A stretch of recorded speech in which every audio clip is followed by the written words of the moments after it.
How's it going, folks? Welcome to another edition of The Kickouts, your weekly pro wrestling guide right here on 90.3 in your FM, on all good podcasting providers, and on the EMC Podcast Network.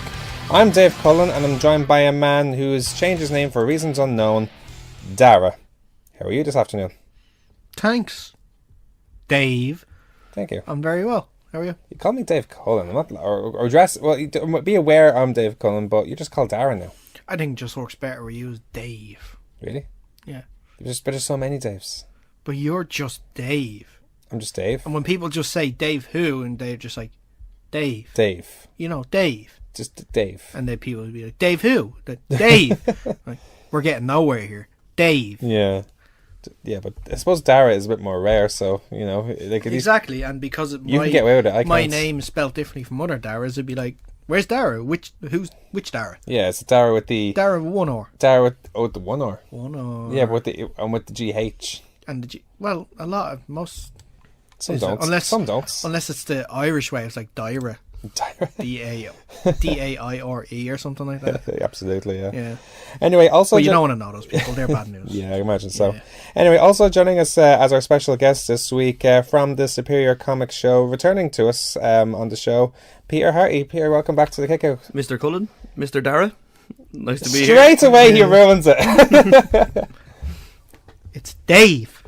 I don't know. It's Dave. No, I'll tell you what. Which Dave? I'll tell you what. Dave. I'll tell you what. I like that. He's respectful. He's calling us Mr. Cullen. He's calling you Mr. Maher.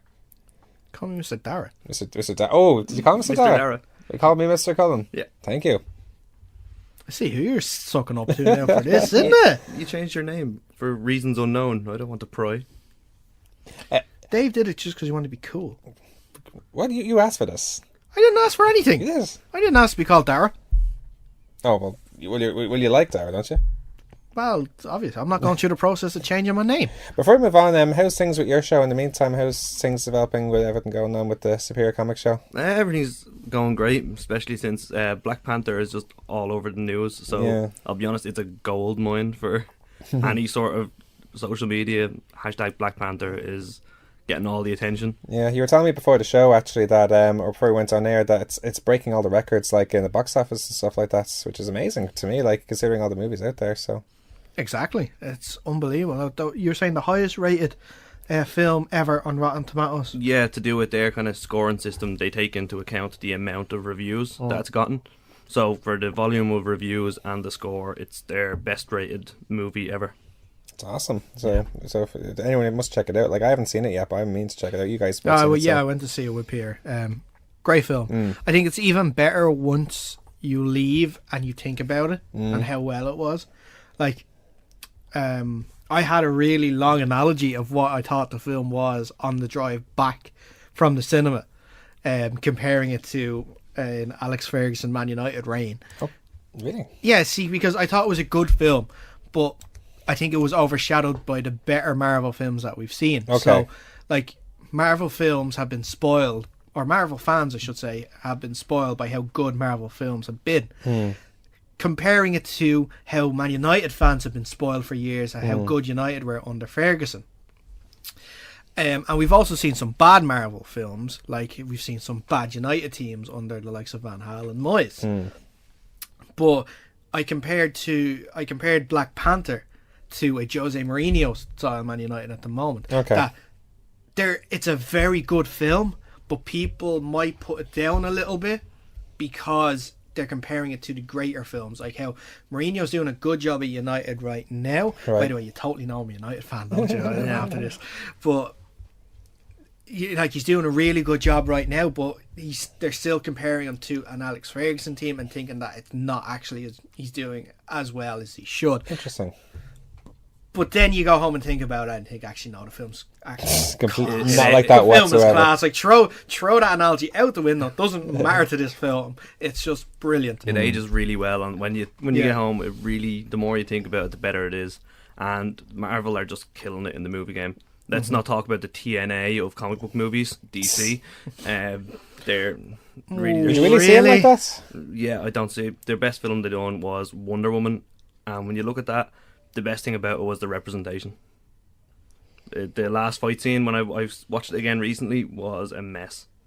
Yeah. Yeah, it was basically like watching. How would I put this? So you're saying that Impact Wrestling is a mess represented very well.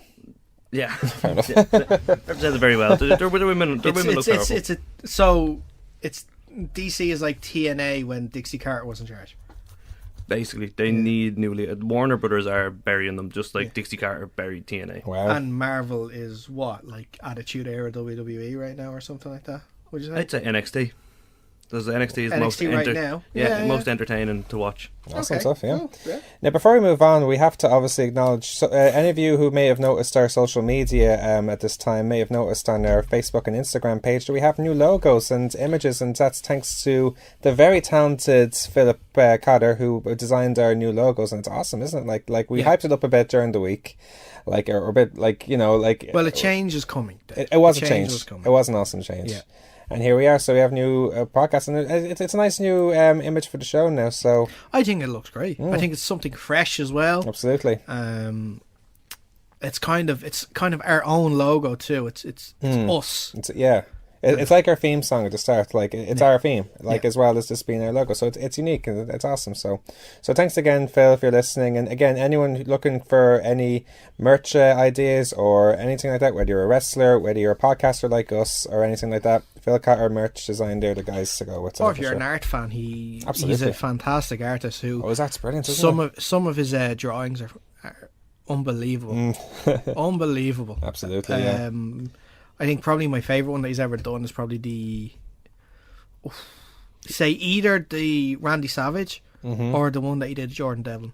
I like the one where he did the two suites of AJ and Finn Balor, and the one he did of Luther Ward when he had the Irish flag flying behind him. So again, it's a variety of everything. Like he's doing more New Japan stuff as well lately. So he does a lot. He does the like Naito one is really good. Yeah, absolutely.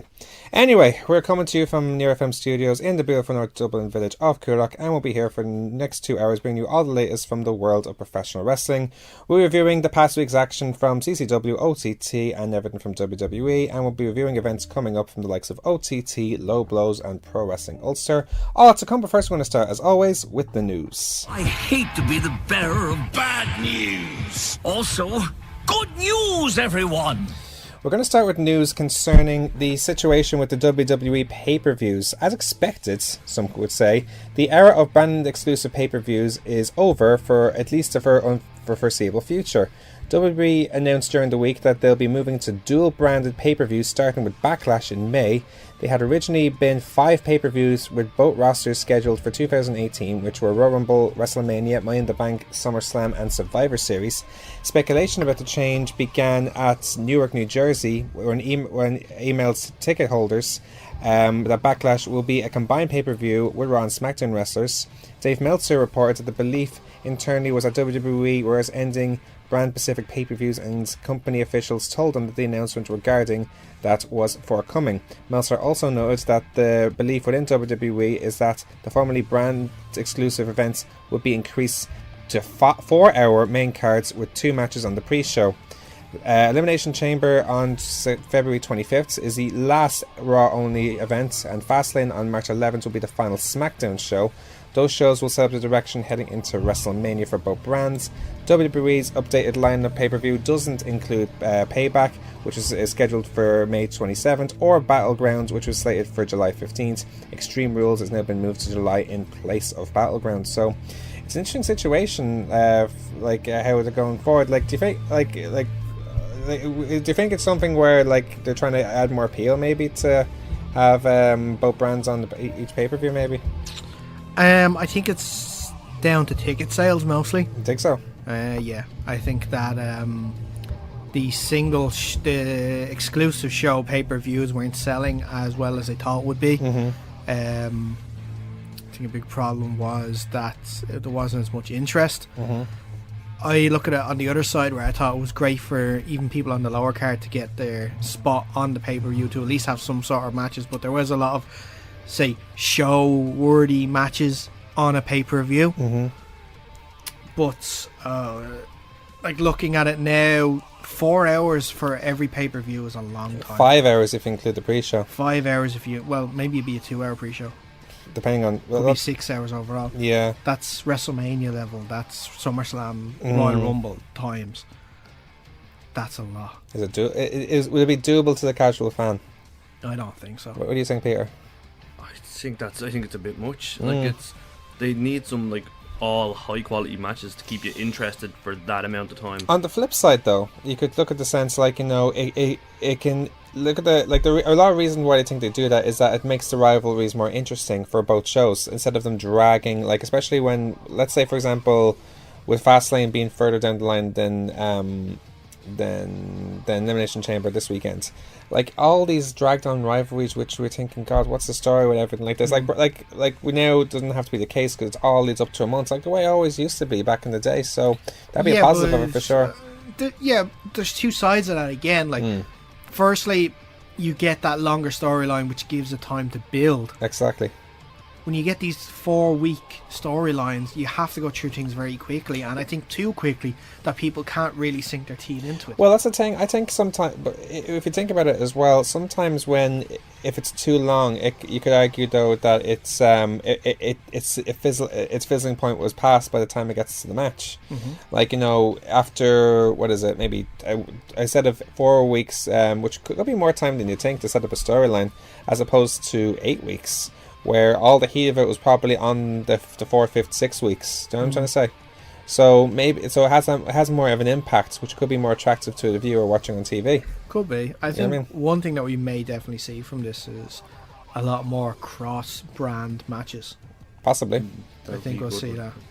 I'd rather they save that for the main shows, like the WrestleManias and SummerSlams and so on, but you're getting it again, like you never know. If they're dual pay-per-views, then like why wouldn't they? Do you think though, if they do that though, it would take away the points of the drafts and altogether? I think this is aiming towards going back to the old way. Really? You think they're going to unify it again?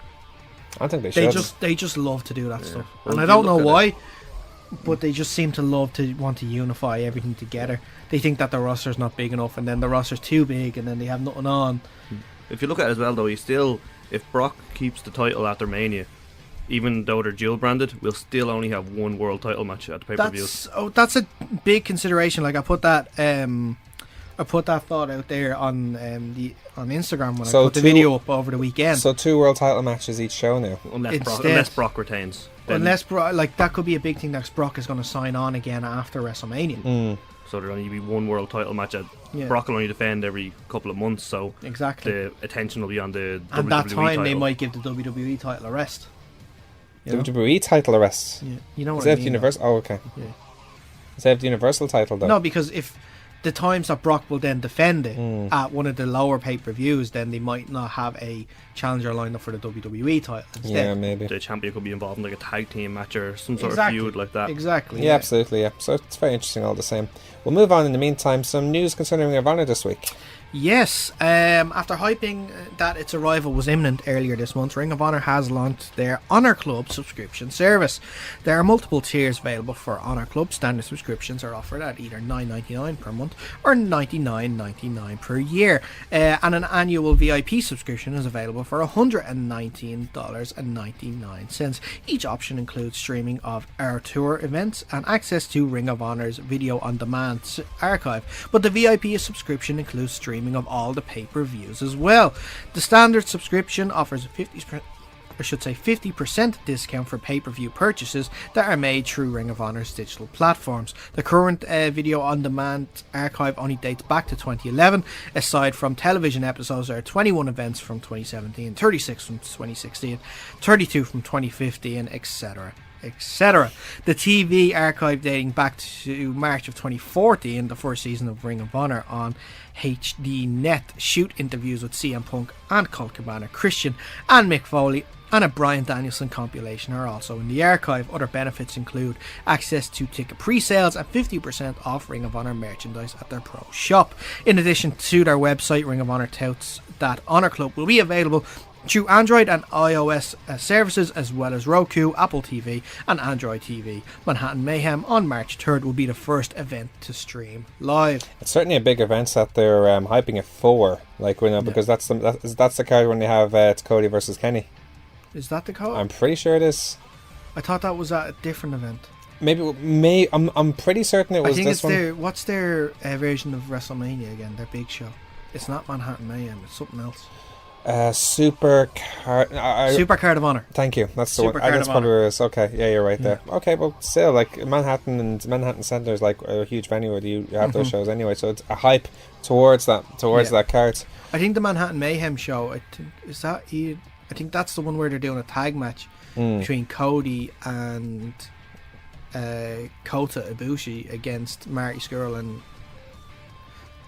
it's Omega and Ibushi against Cody and Marty Scurll. I think so. Yeah, I think you're right actually. Yeah. So that'll be an interesting match. But it's interesting now because it's a very fair service to what they're serving. Like I like the VIP editions like as well for the bit extra money. Like it's actually it's better value than WWE, and in my opinion the wrestling is just as good when you consider what obviously you don't get as much content because WWE have so much that they have each week, but when you look at the quality of the roster, and it's always been the case at Ring of Honor, they've always had like quality roster, the guys who'd be invested in who are up and coming, like guys who at the moment, like you have the guys like Jay Lethal at the moment who are really experienced guys, but then you have up and comers like John Gresham or Punishment Martinez, Flip Gordon still is young. I'm actually a huge fan of. Actually, I've ever seen his stuff.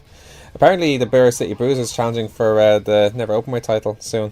Oh really? Yeah, they're doing some cross, like I think it's at the Manhattan Mayhem show again. That's probably what it is for actually. I think they're doing some like cross promotion where Ring of Honor talent is going after some Japanese titles and vice versa. Yeah, for the Ring of Honor titles too. Yeah. So what's your knowledge of Ring of Honor, Peter? I used to be a huge fan of Ring of Honor back like years ago. Do you guys remember when Sky used to have the wrestling channel? Yes. That's when I used to watch it religiously back then. So it was back in the days of Samoa Joe and Low Key and AJ Styles. Yeah, I loved Christopher Daniels, Motor City Machine Guns. Loved them all. Were Motor City Machine Guns around then? They were there for a bit and then they moved out there. Okay. Okay, cool. Well, certainly interesting for anyone who has the extra €10 to subscribe from every month. And again, for me, they're the best American indie going. Like, in my opinion. So it's definitely worth the best. PWG might have something to say, but they're not on enough. Yeah, they're more like they have a very different type of atmosphere. It's very intimate. They do very well, but in terms of production and everything like that, Ring of Honor I think are up there as well. They'd be, in my opinion, the number 2 in America behind WWE and ahead of Impact. In my opinion. Oh, for sure. Impact have fallen so far behind. They have to build up for. They have so much to build up on, and it's not. It's not saying they're bad. Like they're in the top 3, but over Ring of Honor, not a chance for me. That's just my opinion. We'll move on in the meantime. Probably the most controversial news of the week, despite his time. I don't get why it's so controversial, but go on anyway. Despite his time with the company not ending in the best of terms, Jeff Jarrett will be inducted to the WWE's Hall of Fame over WrestleMania weekend. WWE announced the news via NBC Sports during the week. Goldberg, Dudley Boyz and Ivory have now been confirmed for the 2018 class, with the induction ceremony set for New Orleans in April 6th. Quote, I have never dreamed that in 2018 I would be in the Hall of Fame, but I sat back and looked and said, I guess there's some things that just meant to be. The Hall of Fame induction ceremony will be the first time Jarrett has appeared in WWE since No Mercy 1999, where he dropped the Intercontinental Championship to China in his last match before leaving for WCW. The match happened after Jarrett's contract expires, and the way he handled the situation financially apparently led to Jarrett not being in the company's good graces until recently. After WWE bought WCW, Vince McMahon infamously fired Jarrett on television. In an interview with NBC Sports, Jarrett called the moment just good TV. Jarrett went on to create TNA with his father in 2002, and he was involved with the promotion for most of its history. Despite departing Impact Wrestling last year, he entered WWE's sponsored rehab last October due to issues with alcohol and returning home in December. Triple H tweeted about Jarrett's induction, saying, quote, born into this business at Real Jeff Jarrett not only led a decorated career, but created opportunities for new talent around the world. Congratulations, Double J, and welcome to the Hall of Fame. After rumours that Jarrett would be entering the Hall of Fame began to surface, Dave Meltzer confirmed last week that he was on the list of names that was under consideration. Now, why do you not think this is controversial? I don't know. I didn't...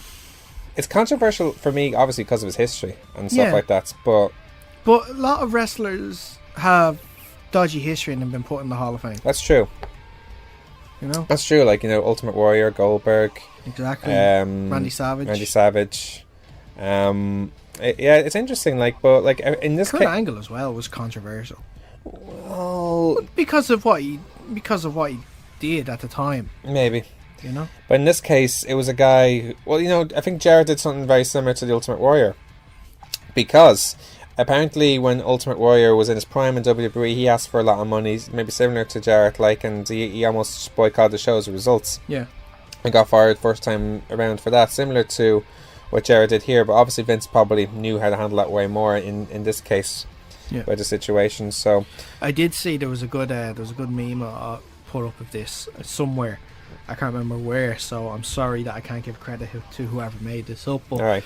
there was it was like a comic strip, and it's like, we want the Matt Hardy broken character, and they're negotiating with Jeff Jarrett. Okay, you can have it under one condition, and then the next picture is Jeff Jarrett inducted to the Hall of Fame. What I want to know is he going to bring Kurt Angle's ex-wife to the ceremony? Oh, I never thought about that actually. Yeah. Who's going to be the one to induct him, do you think? Kurt Angle. There's rumours Kurt Angle. It'd be hilarious. Just Kurt Angle inducting him, and then Kurt's ex-wife walks out instead. No, he'll go and while Jeff is giving his speech, he'll go and put his ex-wife in an ankle lock or something. I actually don't know who inducted him actually. Could be anybody. Like in all seriousness though, he has had a very successful career. Like, and that's the thing. Like, because of his WCW accomplishments as well, and he has he was in charge of TNA when it's led like. There's a few of their biggest superstars to like the early days to where they're so successful now. Greatest example, AJ Styles. When TNA started, he was like he won his first world championship. Child, yeah. And look at him now. He's one of the best. Maybe AJ will induct him. Possibly. That's a good shout, actually. Actually, not a bad shout. Yeah. Yeah. Other guys Dixie like Carter. No, you never know. You never know. It wouldn't surprise me. Like someone like Samoa Joe or AJ, possibly, because Eric Bischoff. Ooh, maybe. No, the best shout there is AJ by far and away for me. Considering what Jarrett's done for his career, like that was like his first proper rivalry on TV. Like, you know, you remember what wrestling TV? I remember those matches they had. Like, you know, so. I used to love TNA back then. TNA was. AJ Styles was like Will Ospreay back then. He was flipping left and right and centre. Like so.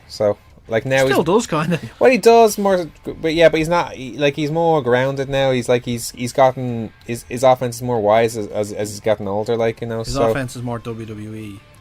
Nothing wrong with that. Like, you know, like it works in his favour, and he still makes it. WWE only want their cruiserweights doing the flippy stuff. Yeah. Oh no, he still does the flippy stuff. Doing flips and stuff. But AJ is clever because he does it, or he does it at the right times instead of doing it for the sake of doing them. Yeah. So give him. So yeah, in my opinion, it's definitely. I like the induction. It's just it's interesting, like considering his history. Like it's one of these things that when they're announcing these, but I think it's safe to say both of us didn't think. None of us here thought that he'd be inducted, right? No, exactly. Well, ever. To be fair, I didn't think Goldberg or the Dudleys or Ivory were going to be inducted this year. I didn't actually know who was going to be inducted. That's why it's such a mystery. Yeah. But I mean, in general, ever, like you know, people like someone like Jarrett. It goes without saying though. Never say never though. Yeah. Each week though, when there's a new announcement, makes me feel older and older because like I watch wrestling during these times, and I saw these guys like, how are they considered legends and Hall of Fame worthy people at this stage? I'll feel old when someone from this era of wrestling joins the Hall of Fame. Then it's really time like to a feel Triple H or Stone Cold or something. More so like someone who's a huge star at the moment. Like okay. Like a Sheamus, for example. Sheamus, yeah, he'll definitely be in the Hall of Fame. He has to be. Yeah. John Cena. Yeah. Well, obviously he's already penciled in. Probably. Or Randy or one of those guys. Yeah, anyway. yeah. We'll move on in the meantime. Developments on the Cruiserweight title tournaments. Yes, WWE announced during their Tuesday night edition of 205 Live on the WWE Network that the quarterfinals of the Cruiserweight title tournament will feature the following matches: Buddy Murphy versus Mustafa Ali, Roderick Strong versus Kalisto, Cedric Alexander versus TJ Perkins, and Drew Gulak versus Mark Andrews. Of course, the winner of the tournament will be crowned at WrestleMania 34 on April 8th and will become the new WWE Cruiserweight champion. And Dave, you'd be very happy to know what? I watched my first episode of 205 Live in ages this week. And it was alright.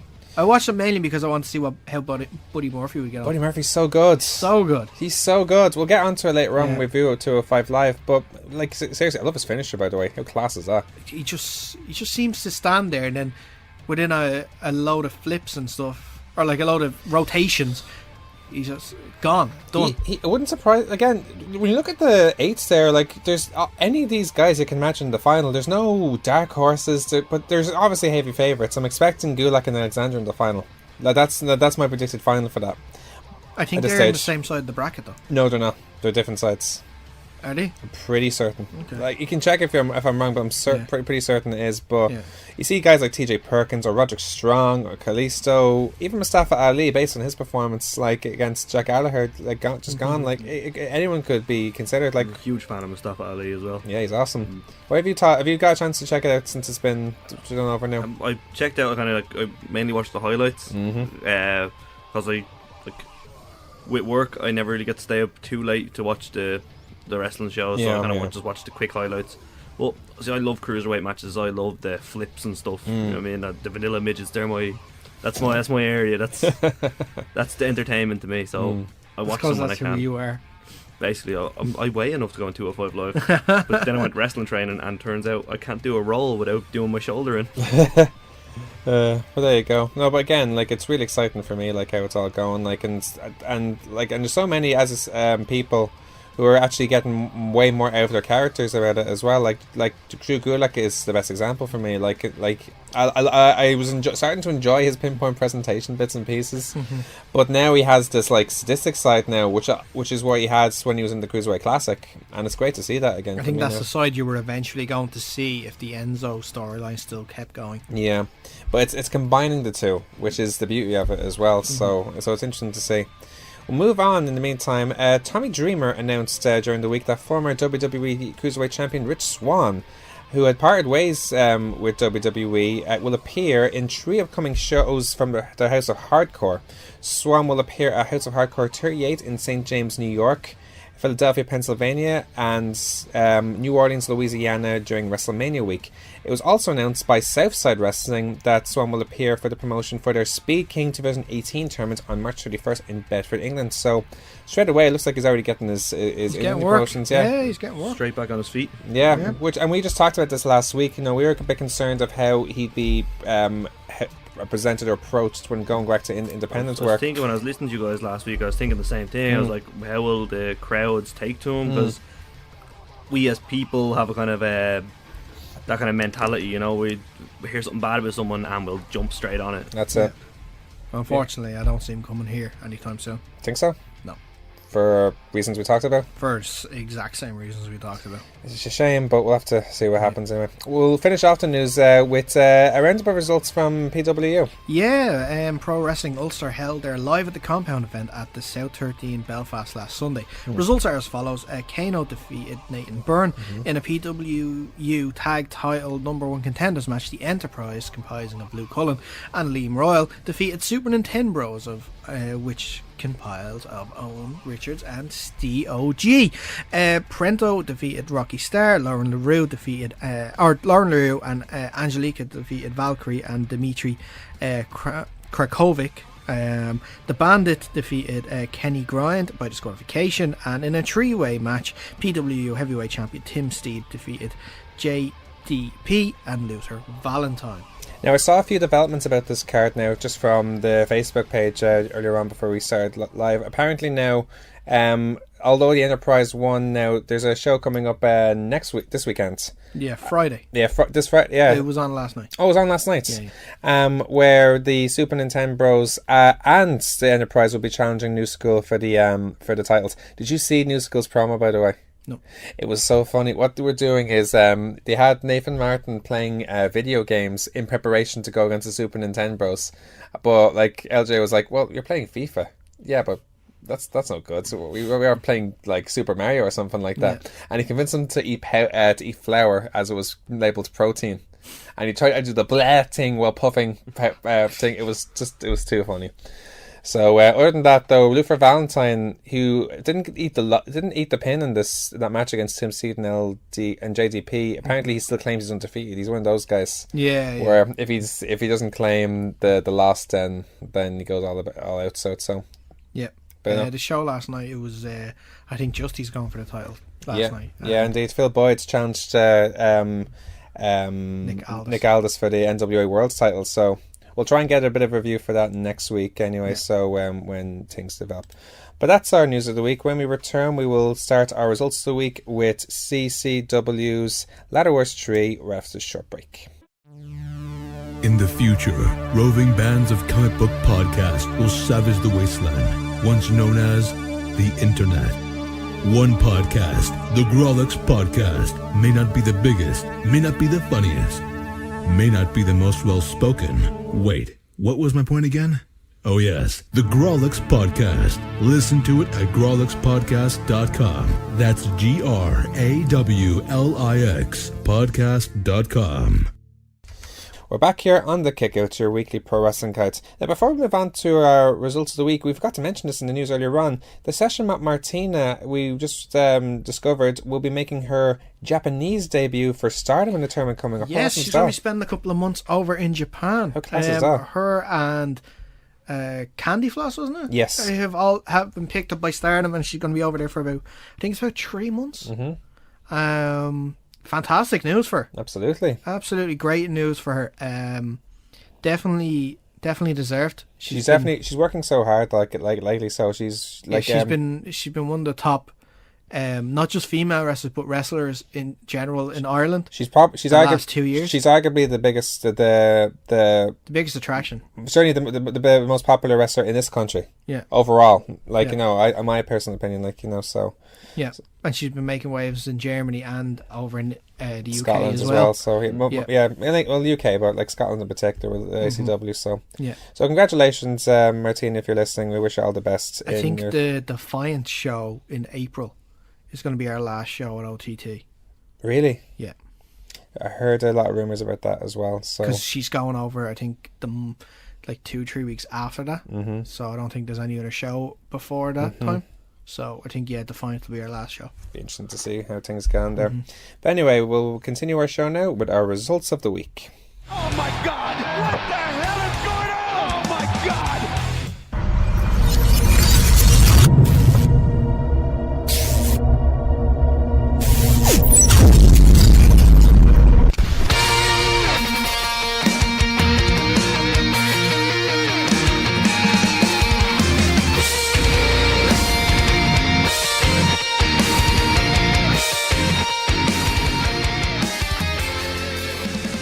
Celtic Championship Wrestling's Ladder Wars 3, which took place at the Common Inns Hotel over in Cork City, Dublin, just last weekend. It was actually a very good show. It's an interesting venue, the Common Inn Hotel. It's like in one of these function rooms, and it was a nice little place. It wasn't. I didn't have that same atmosphere as the Kino or the or even the CCW Arena when we were there last time. But it was still a good show. But I felt the atmosphere was still. Was it like a big spacey sort of room? It was, but it was like a big function room. It's like it's one of these rooms that you'd imagine. So similar when we went to see, and you'd be, Peter, you'd actually probably be able to compare this as well. Remember we went to see MSW in Parnell? Very similar actually. Very similar to that actually. Yes. So. Where it felt like that type of atmosphere. It was a very good show.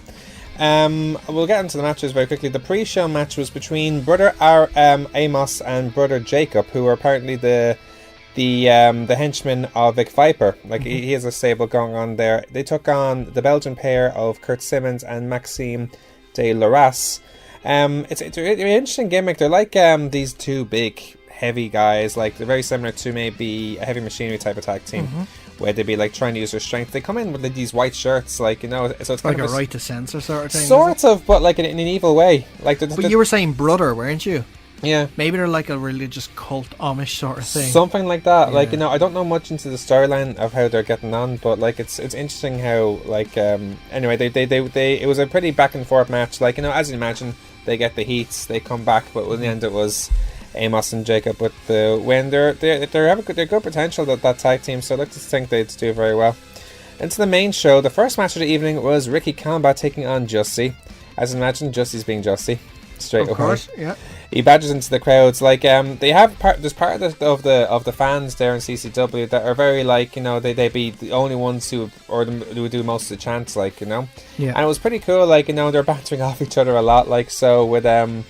With threatening the fish hook and stuff like that, and Justy calling Ricky Combat the John Cena of Cork because he has all the muscles and he's the most popular one there. Like so, it was a good match. It was a very slowish paced match, I thought, but but in a good way because they were sort of bantering off each other. Like it was like very slow style wrestling, but it was like in a comedic way. Like so, there wasn't any need to go too over the top of it. Like so it worked in that sense.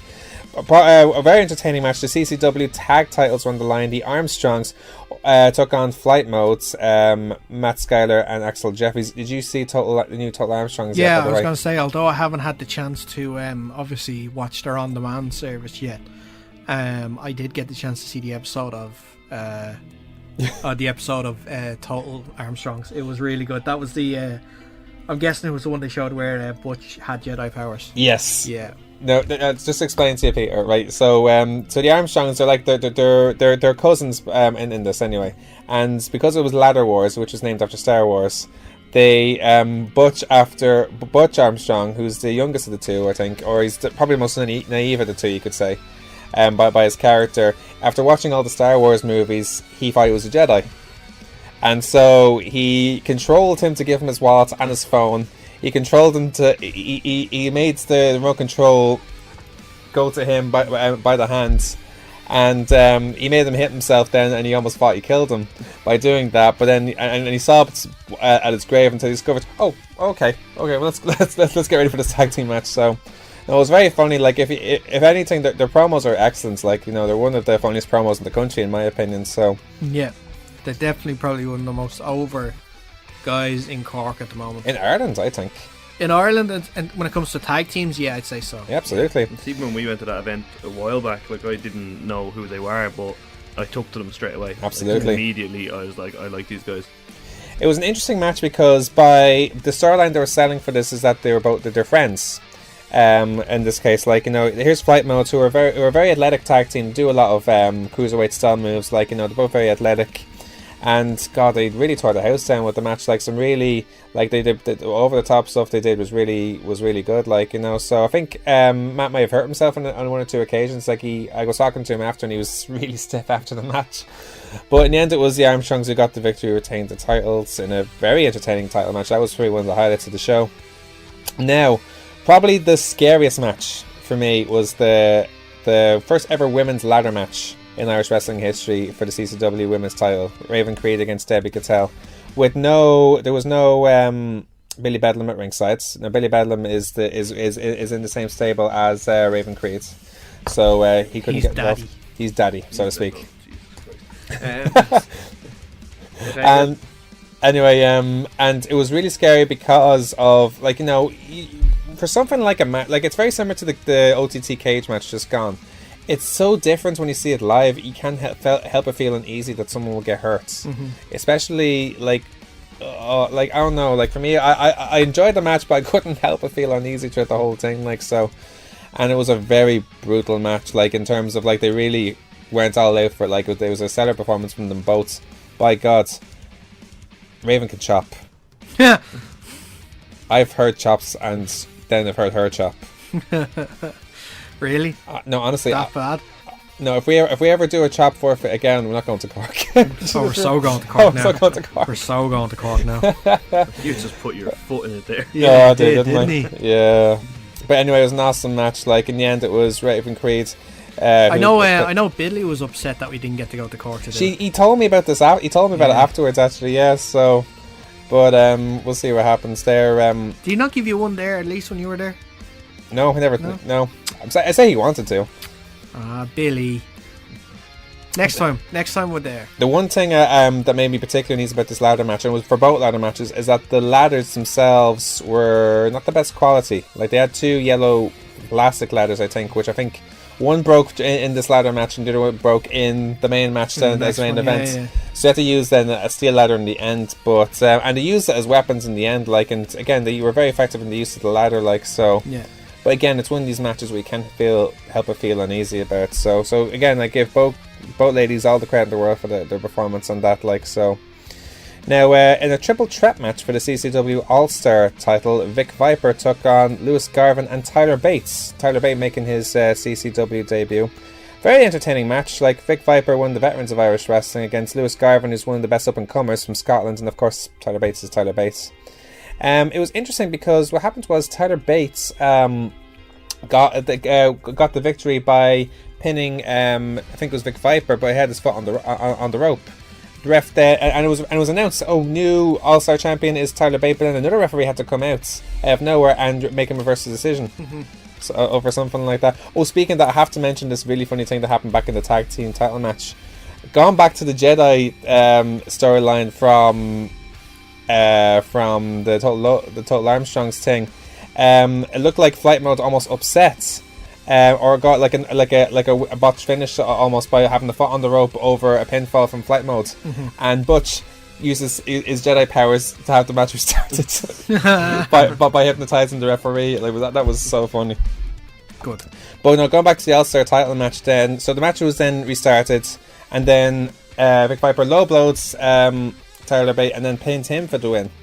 Now, I felt this was a bit weird on the sense that here's Tyler Bates, who is you could argue the main attraction for the show, because he's former WWE UK champion, and he eats the pin.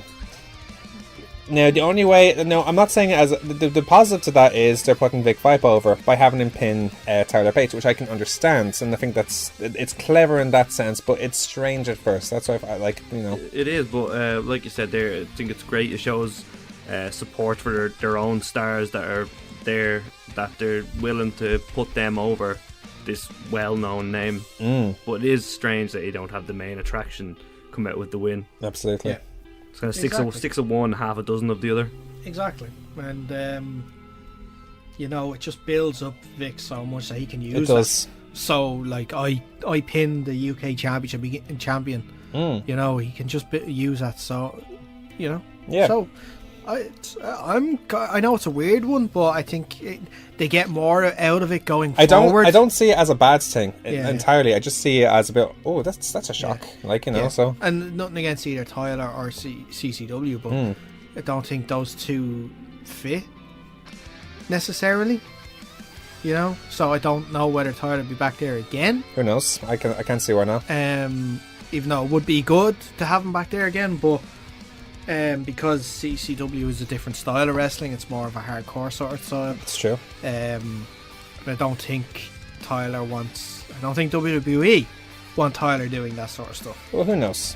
It wasn't a hardcore match in his case. I know it wasn't a hardcore match, but maybe they just didn't want. I don't know. Maybe this was a one-time deal or something like that. Well, who knows? I wouldn't surprise me if he was back there again. It could be even lead to a rematch and down the line. Who knows where it could be 1-1. In my head, the perfect way of doing it is Vic Viper, obviously his head and ego grows so much because he beat the ex-UK champion that he does it, and he's like, I beat him, no one can beat me, I'm going to remain the All-Star champion, blah blah. And then whose music drops? With Pete Dunne's. The current champion goes out, beats him up. That actually would not surprise me. I can see why CCW wouldn't do that. I could see that, and Lee, if no you pressure, haven't Lee. thought that yet, there's some free booking. No, listen. No pressure, Lee. But that's what we want. Yeah. We'll see what happens. Yeah, but Tyler could fight his own battles as well and come back for the comeback as well. I'm sure he can. Yeah. I'm sure he can. Moving on, in a tag team match then, DCT and a mystery partner took on Billy Bedlam and a mystery partner with the stipulation that if DCT lost, he must join therapy. The partners chosen. Billy Bedlam chose Gunther Isaac. Yes. Mr. Trio 5 Live. Which he says himself. That's what he calls his splash to the ground.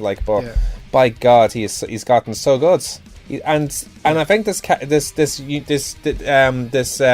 merge now after the match, he officially became a member of therapy. I think that suits him down to the ground. I think now that faction is complete. Yeah. Because they've had Billy there, who's in charge, and he's very good on the mic. He's a good authority figure. So now. They have Raven there, who's a real good up and coming wrestler. They have Lauren there as well, who's a good wrestler too. They can both do the sort of crazy stuff, and then you have the guy who's the big muscle, the big muscle that can just destroy anyone. It's very similar. And I'm actually delighted. I'm going to break kayfabe here, and I'm delighted for Brad. Yeah, so happy for him that he's actually he's getting more bookings. Like, he was delighted to be on OTT, and now he's getting booked in Cork and stuff like that. It's great. He's doing very well for himself, like, so all credit to him. And yeah, like, you know what we compared them to a fair bit of them? They're very similar to Sanity now when you think about it. Here's Billy Bedlam, who's like their Eric Young. Here's going for Isaac now, who's like their Killian Dean. And here's their Raven Creed, who's like their Nikki Cross. Mm-hmm. They're very similar characters when you think about it. So was Lauren LaRue like... So by process of elimination, Lauren LaRue is Alexander Wolf. Sorry, Lauren. Not a bad thing. No, not a bad thing. Sorry, Lauren. Alexandra Wolf. Alexander Wolf was a very good wrestler back in his German indie days. So former Lauren champion the Wolf. Yeah, that's what it would be. So that's not a diss whatsoever in my book. So anyway, DCT's partner was Angelica Dalladine. Now this is a up and coming wrestler up north who's has a drag queen gimmick now. So and actually went all out with it. Like, you know, I thought garbage like that I think are hilarious. Like that's like, you know, so it's definitely an interesting gimmick because there's obviously I don't think I've ever seen a drag queen gimmick before. Obviously, you've seen, like, say for example, the Homecoming show.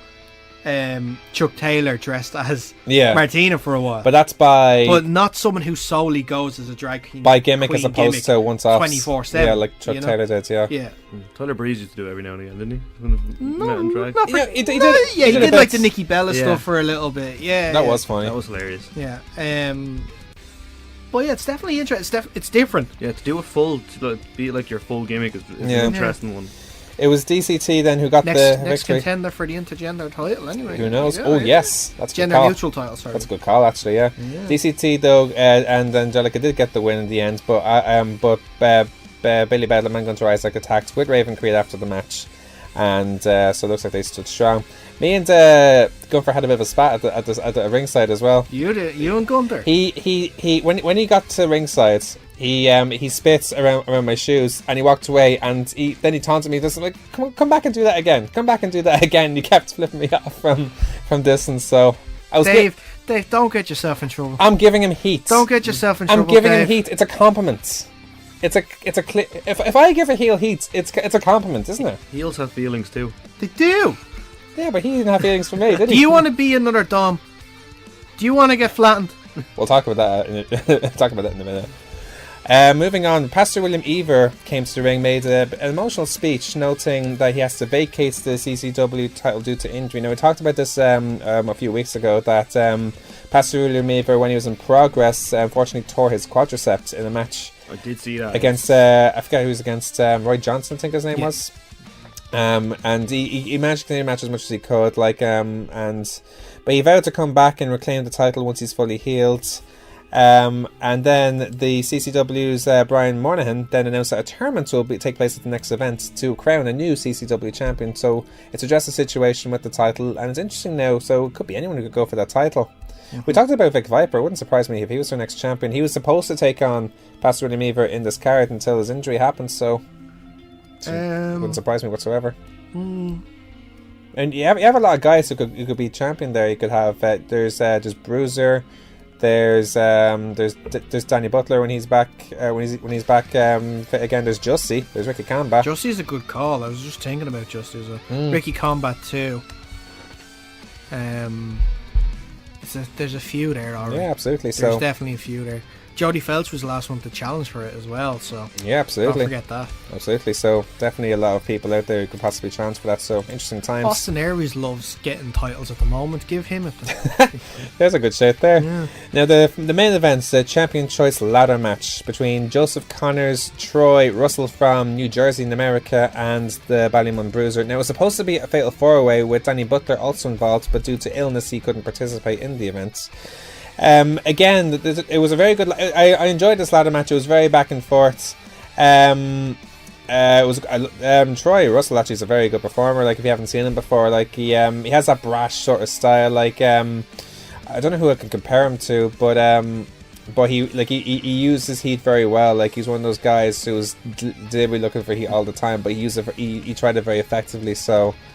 Can I go with that? Like, they broke the boat ladders in this one. Like, they used them as weapons. We're putting them through it. Like, it was an entertaining match. In the end, they got the B&Q ladder, the steel ladder, where they all took turns until eventually Joseph Connors, got the briefcase after much struggle because it was on top of one of these lights that had like a hook around it, but eventually he got it. Like, it wasn't like last year where when Pastor William Ever won it, where he took down the and ceiling. I was so afraid that was going to happen again.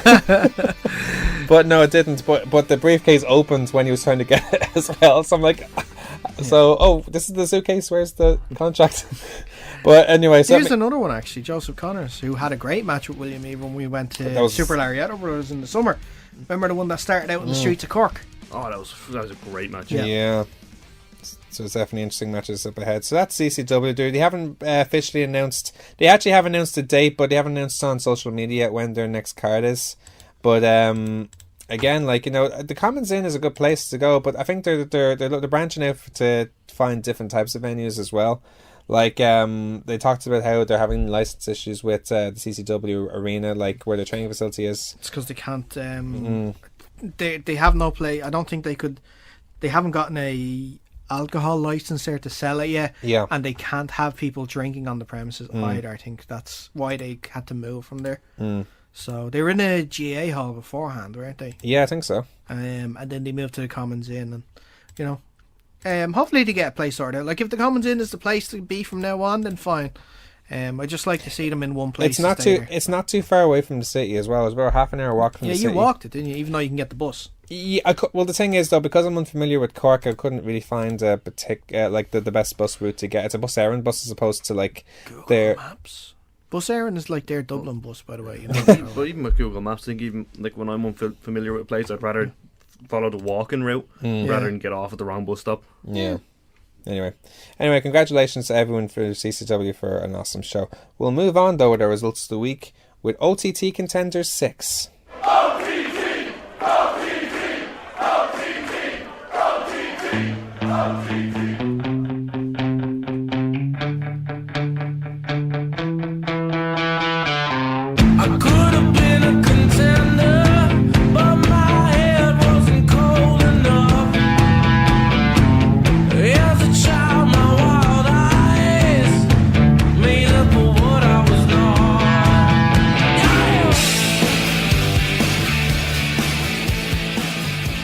Not a bad song, eh?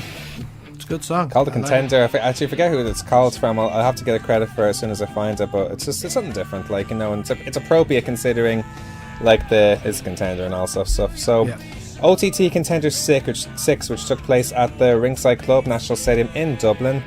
This was a phenomenal show from top to bottom. Like every match was worth watching from start to finish. It's up on the On Demand service. You haven't had a chance to see it yet, have you? No, I haven't. Oh, it's class. Unfortunately, due to work, I haven't. I probably won't get to see it till earliest Saturday evening. No, it's worth a watch. That's the earliest. So again, it was an awesome show. The very first match was the much anticipated rematch between Michael May and Joe Coffey. Like, if anything was to go by from their last match, this was... Oh, I remember their last match. Oh, wow. But this match was just as good. It was just high impact, chop for chop. Like, they were really going at each other again. Michael May... the thing is now, ever since the whole Legit 100 thing has happened now with Michael May and Scotty Davis and Curtis Murray, they feel like it's like they have a completely new confidence about them now, which I like.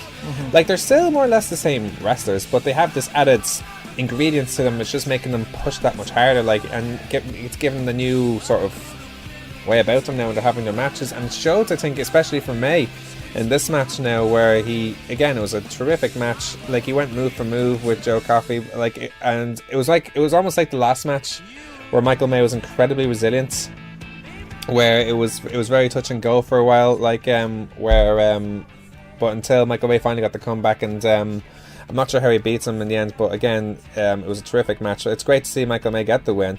It sets up now for a possible rubber match now, because they're 1-for-1 now.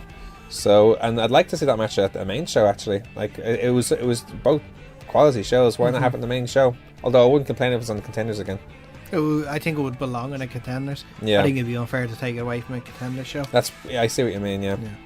The next match was a tag team match. Scotty Davis and Curtis Murray from Legit 100 took on the Spanish duo of A-Kid and Adam Chase. Now, I've seen A-Kid from the last show. He was against Scotty Davis. He made a terrific performance there, because he's such a natural flow. He's one of those guys who's so smooth in the ring with everything he did. Adam Chase is just as good as well, and this match was like art. It literally was move for move. The technique was flawless from all four of these guys. Like technically, it's as good as a match you could possibly watch. Like in terms of how a move is executed. If you want to watch like a move on technique alone of how flawless something can look, it's from this match. And it's scary to think that some of them are so young. I've said this so many times, especially in Scotty Davis's case. He's only 17, and he's already one of the best wrestlers in the country, in my opinion.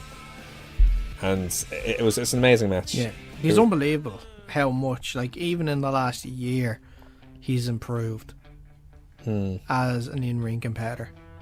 I can't believe how much better he's gotten, and the fact that he's so young, how much better he can become. Yeah, because that chap has no ceiling. Same for Curtis Murray as well. Like, you know, he's becoming so awesome as well. Like, I haven't seen enough of Curtis Murray, but what I have seen, I've always been impressed with him. Absolutely. You know, unfortunately, like the first time I ever saw Curtis Murray live was unfortunately the Wrestle Hops incident. I've actually heard a very interesting story about that recently. Claire Duffy, who's their EMT over in OTT, I know her personally. She explains to me that's like she's the one who would take care of them if they have injuries, like such as that. And she remembers that being the last occasion. And apparently, and I'm not sure if I'm supposed to say this, but there's still maybe a bit of blood on the apron from that bump. There's still blood on the apron. Yeah, and apparently it's gone orange.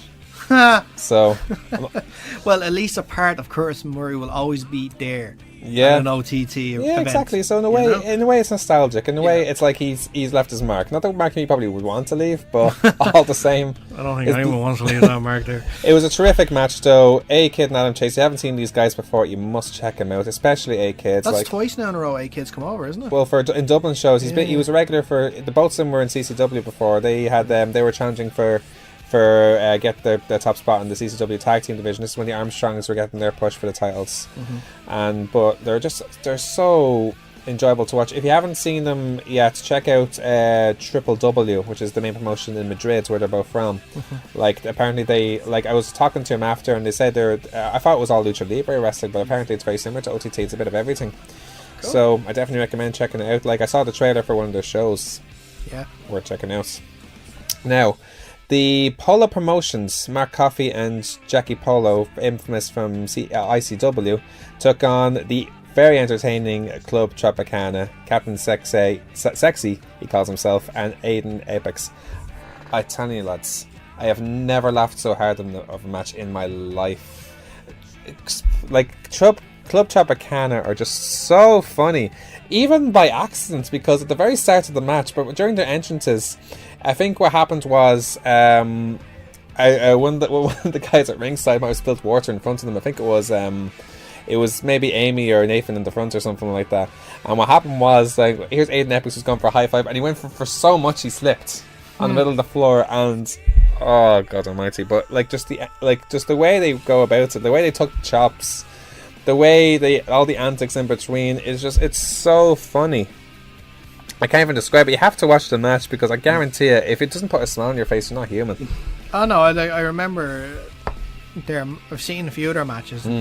They are really entertaining matches, especially the one with the Kingston North, where they I think it was Aiden, wasn't it? That Aiden had the bubble suit. The bubble suit to stop getting chopped. Now, did you see this? I did not see this. Aiden Epix came into the ring for that match with a bubble wrap suit to protect himself against the Kingston North. Do you know what? That's ingenuity. Yeah, it's fine. It's yeah.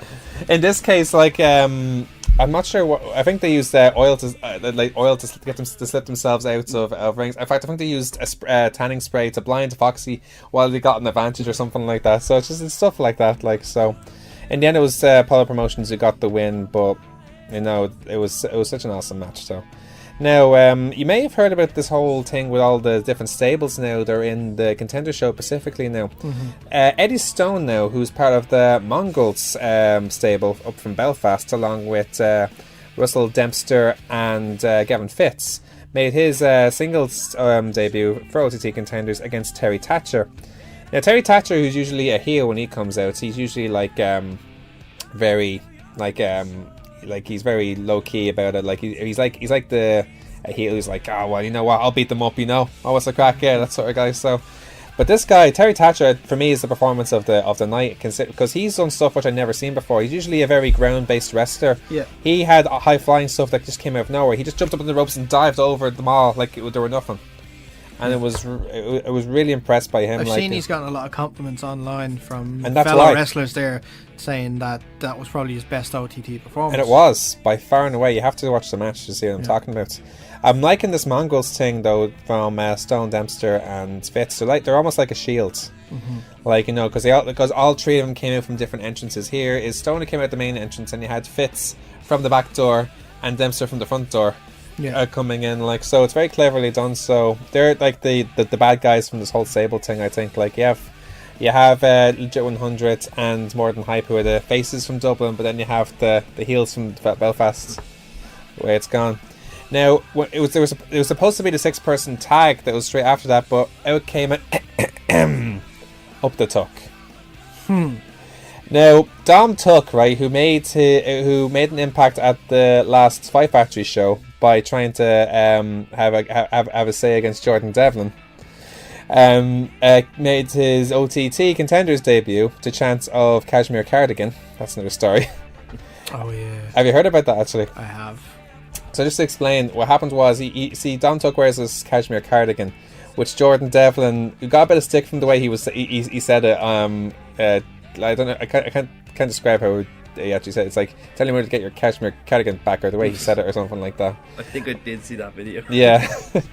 But so it was a Cashmere Cardigan chance. I might have said that, actually. But so he basically made an open challenge because he said, "Oh, I deserve this." Blah blah blah blah.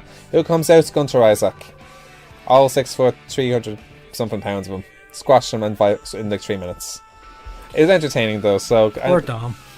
I like this. It's like Dom's taking like the Heath Slater sort of thing right now, or not Heath Slater, Kurt Hawkins sort of thing. His Twitter is basically calling out Conor McGregor a lot of the time, really? Which is fantastic. So like, he shows no fear, which is great, and I love it. Which I admire. I have to admire. The 6-person mixed tag team match between Raven Creed and the sons of Ulades, Rory Coyle and Boss Bon, against the team of Debbie Cattell, the Angel Cruisers, Angel Cruz and Be Cool. Now, of course, going into this match, Angel Cruz and Be Cool are not in the best of terms in the back of the intergender title match from the Homecoming show just gone, where Angel Cruz submitted before Be Cool got a chance to win the title back, and they've been bad terms ever since. Here's Debbie Cattell, God bless her, trying to reunite them both together against a really weird tag team. And I mean weird, and as in, you know what to think of them. Like they're like with Raven Creed, and then you have the Sons of Ulades. Now, here's Rory Coyle. Now, I never heard these guys before. I think they make their name in England or in Ulster. No, I think so. I think they're in Ulster. I think they're from north of England or Scotland. I'm not entirely sure. I never heard of them before this. I didn't do my research about this after, if I'm honest. But here's Rory Coyle in particular, who speaks in a way which only someone where he's from could understand. And I'm not sure if he's making up his own language or he's doing it on purpose so people don't know what he's talking about. But either way, I could understand him. Because every time he said something out loud, everyone was like, "What? What?" Yeah. Here's Boss Bond then, who's very like, he has this like leather mask, so he's very like Abyss in the early TNA days,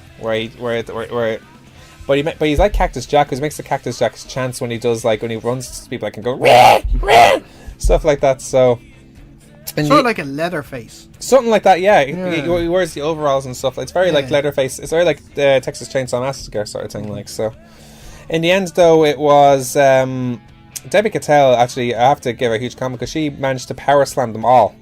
Give a scoop slam and all. And here's Boss Bound, is probably close to 300 pounds, and she was able to do that. So that's her powerlifting background right there. She's probably, I don't know, I'm not going to guess her credentials, if you like, but she's like so strong for her size. Like, it's incredible. Like, and she's able to do that. But in the end, it was a bit of a weird finish because I think it was a pinfall where it was a low blow that caused where I think it was Angel Cruz that got the pin, and I think there was trying to be a save from the crossbody, but it just seemed so weird when it was finished. So it was a bit of a weird finish. It was fantastic up to that point, but was a bit strange. Did you see the video that OTT released after it? I did. With Be Cool and Angel Cruz and I Am Cool. I Am Cool, aka Joe Coffey. Yeah. And they're bringing Da. Yeah, Big Daddy Cool. It's gotta be him, hasn't it? Kevin Nash. It's gotta be. Who else is called Big Daddy Cool from wrestling? Who else is gonna be? God only knows. He's got long hair. He's got a beard. Well, he hasn't got long hair anymore, but he still has the beard as well. Yeah. So, has to be. Who knows? Has to be. I wonder who Angel Cruz will team up with. Oh, I don't know. Imagine if it was... Who else is announced for the show? I don't know. They haven't really announced... I actually don't know. I actually do not know. Imagine if it was... I was going to say Pete Dunne, and Pete Dunne's obviously in action against Session with Martina. What if it was Trent Seven and Tyler Bates? They reunite. Tyler Breeze. Tyler Bate comes back for one night only? Tyler Breeze. Well, Tyler Breeze, Angel Cruz. After the match, though, in this match, Angel Cruz and Be Cool had another spat with her. I think Angel Cruz was upset because Be Cool had a bit of an argument with and a shoving match with Team P.Rick at ringside, and then Angel Cruz stormed off saying we're true, and that's that. Like, so it looks like they're officially broken up now. So at least at this moment in time, anyway. So match of Scrapper Mania, maybe. Who knows? Yeah. Jordan Devlin took on Kip Sabian in a non-title match. Kip Sabian's a very entertaining wrestler. He's very... How can I describe him? Have you guys ever seen that movie Kingsman? Yeah. I haven't. You know the main character in that? Yeah. He's very like him. So it's kind of like brash, but... Yes, very brash. Yeah. But he has... Yeah, like in the way he tries to be very British and like, oh, I don't understand what you're saying because you're Irish. Like, he's I don't know, which is kind of ironic after Rory Coyle, but that's another story. But it was an entertaining match. Kip Sabian, very good performer. I'd love to see him again wrestle, and it was Jordan Devlin who got the win. After the match, this is actually a very interesting point. Now, obviously, we know Jordan Devlin is OTT World Heavyweight Champion now after giving up the NLW title for that title. However, he had the NLW title with him in that match, and that was because he has given up that title, so it becomes a title for contenders. Oh, really? Now, that is class, I think. So contenders are going to have their own champion. Indeed, and it's going to be the NLW Championship that's going to be resurrected for OTT Contenders, which I think is a fantastic idea considering the quality of wrestler that they're producing at the moment. So I can only sell them to think who they're going to have as their first champion, because they're going to have a really tough time deciding that, in my opinion. So I'm going to my first OTT show with Daragh and yourself, I think, coming up. Contenders, now, is that basically, the gist I'm getting from it is it's almost like the NXT for OTT. That's exactly what it is. Hang on, yeah. So the NLW title will be their NXT title. Oh, okay. That's exactly what it is, yeah. So it's all the up and coming Irish wrestlers. Are they going to do the same thing for the tag titles? Because they gave them new tag titles. That's a good point, but the OTT titles are just redesigned. New titles. They like it wasn't like they were called the NLW tag titles. They were always the OTT titles. Yeah. So I don't think so. Okay. So like it wouldn't surprise me if they did something like that in the future. Yeah, but maybe they're just kind of rolling out this, seeing how this goes, and then they'll. Well, I think that's important that they do have a title there to keep storylines progressing on. Like they have the Tour 4 thing at the moment, which is going to be really good, progressing through. Yeah. But if they have, they need something else like that, and I think a main title is perfect. Absolutely. So I'm really looking forward to see what they do with that title anyway. Oh, by the way, I have to send out an apology. Okay. To Darren Carney. Okay, what did you do? Because at training, we were speaking on Tuesday. Okay. And he called me out for saying that I never go to the contender shows. Yeah. So Darren, I'm very sorry. I haven't been able to go. You should go to them. I have commitments normally work. What do you haven't stopped me from doing it. I promised him I am going to the show after Paddy's Day. Are you always working on Sundays? Most Sundays. Okay. But you know what? I'm going to take a line from something I always use for my show. You were on a wrestling podcast. Yeah. With this great power comes great responsibility. I'm using it. He isn't. You're right. I'll tell you what. Next show. Dave, I have to work. Okay. Next show, March 18th. Paddy's weekend. I told him I'm going to. I told him that I'm definitely going to. Book that stuff off from work. Already done. He can help you. Already done. Peter might stop me from getting it off because Peter also wants it off. Do you know what? Zachary can work the Sunday. But no, like seriously, guys, it's an awesome show. We'll get on to the main event, though. I can understand why Darren called Yoke, because all the guys acknowledge me at ringside. It's kind of cool, like, you know, because here's Michael Mayer's always doing the blah thing to me. That is one thing that we did joke around a bit, saying that Darren, I love the fact that he keeps looking out for me at shows. Oh, you know. Oh. Don't worry, Darren. I'll be there front row the next one. You can high five me personally. Yes. So I might just imagining Darren, like, do you ever see in those kind of American movies where they get over dramatic, where the kid is at his basketball game and looks into the crowd to see if he can spot his dad, but he's not there. Well, you know, Darren, you know, that whole thing there. The main event was a 6-man tag team match between the Kings of the North, all 3 members, Damien Corvin, Duncan Disorderly and Bonesaw, against More Than Hype, the team of LJ Cleary, Darren Carney and Nathan Martin. All in United gear, like they're all wearing the black gear with the white and blue letters in it, like so, with all their initials on the sides, blang, doing all this, like, which I think is funny, like, you know, there's chance of blah blah blah. It's becoming like a blah movements thing, like, so the blah movement is coming with these guys. The blah movement, and it was a terrific match because, like, when you look at it's a very symbolic match in terms of Kings of the North, who are Irish wrestling's present, against More Than Hype, or probably Irish wrestling's future. Both are like, and it was a very well worked match, all having goals at each other. In the end, it was the Kings of the North who finished them off with. Who finished them off with? Should we mention what just happened there?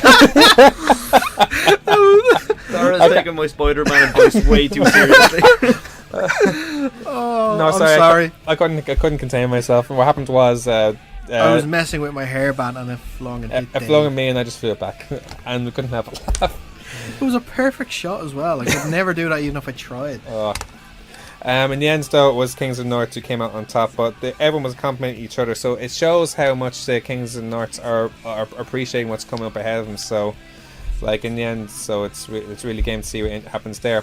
In the end, though, I didn't mention this in the Terry Thatcher Eddie Stone match. More Than Hype attacked the other 2 members at ringside, which caused the Mongols then to come out and attack them further, like, and so it gives more heat to the rivalry between not just really the 2 of them, but the other stable as well, like, so, but more so between More Than Hype and the Mongols. So I think I'd love to see them go at it now at the next cards. I can't see why not, unless they're keeping that for a while, which probably wouldn't surprise me, but sure, we'll see what happens. So yeah, we might see the odd maybe faction against faction match before we see all teams come together. Absolutely.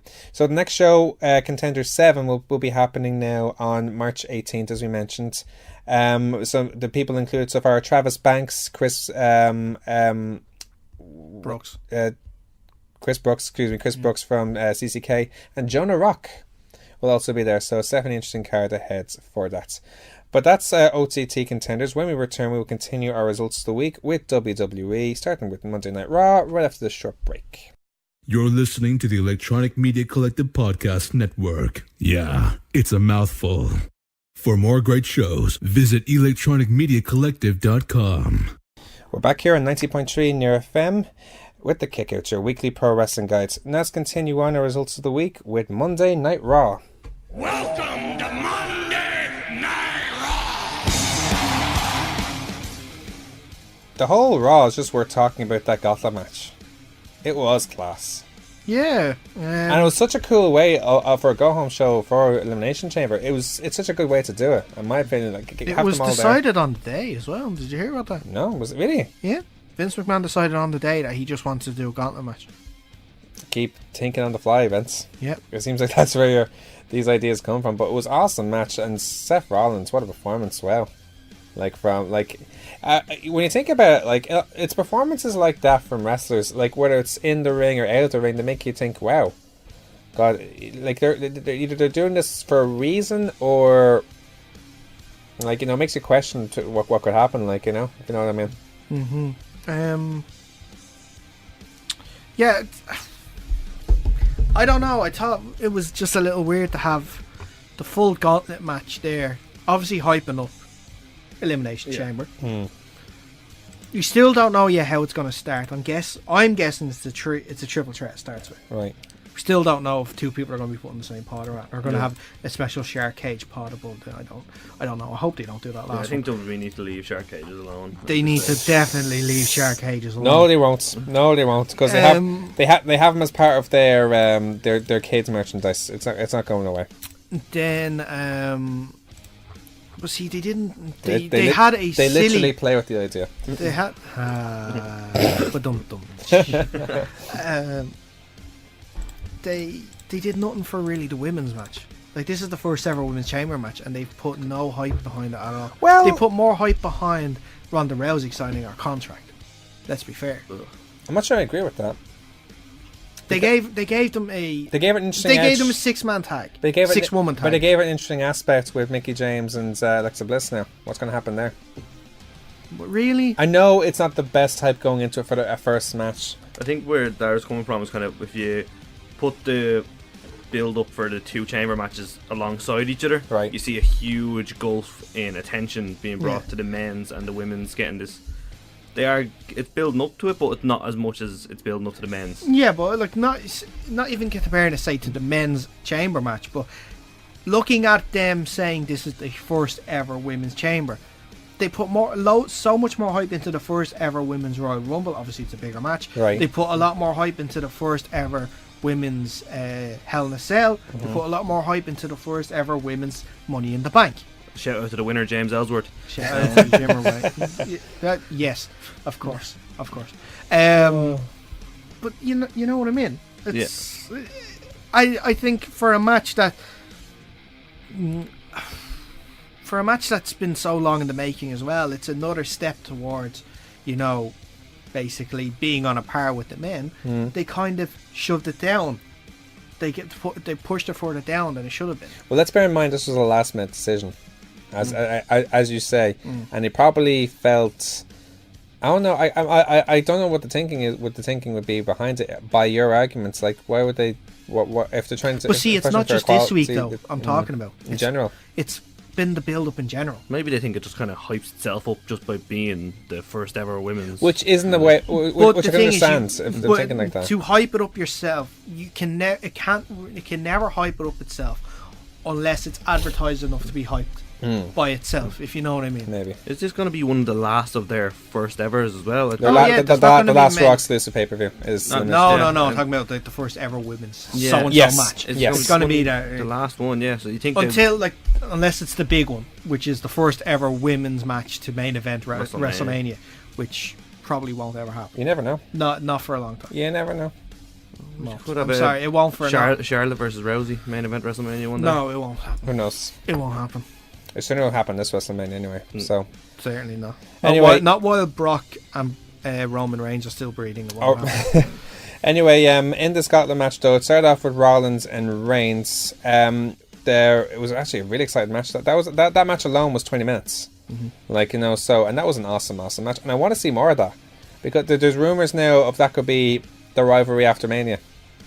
Yeah, which I'm all for. Breaking up the Shield again. Well, the rumors were they were always going to break up the Shield. What Shield? But it was going to be Dean turning on Roman, and that was going to be the first defense for Roman. But see, who plays the heel in that scenario? Is it going to be Seth turning heel again? Because if it is, I'm all on board. I think it will be. I don't see after all the work. No, they're not turning Roman heel. It depends. I mean, it really depends on how Rollins is booked going into WrestleMania. There's rumors of him and Kurt Angle. By the way, I love the way that we're already giving away our predictions for Elimination Chamber without giving away our prediction for Elimination Chamber. Well, yeah. Because we've already said that Roman Reigns is winning the title of WrestleMania. I didn't actually by word say that. Don't try and get out of it. You can think that if you want, but that's not what I said. It's like the Royal Rumble pay-per-view when we gave the triple threat predictions, the easiest prediction of the night. Right.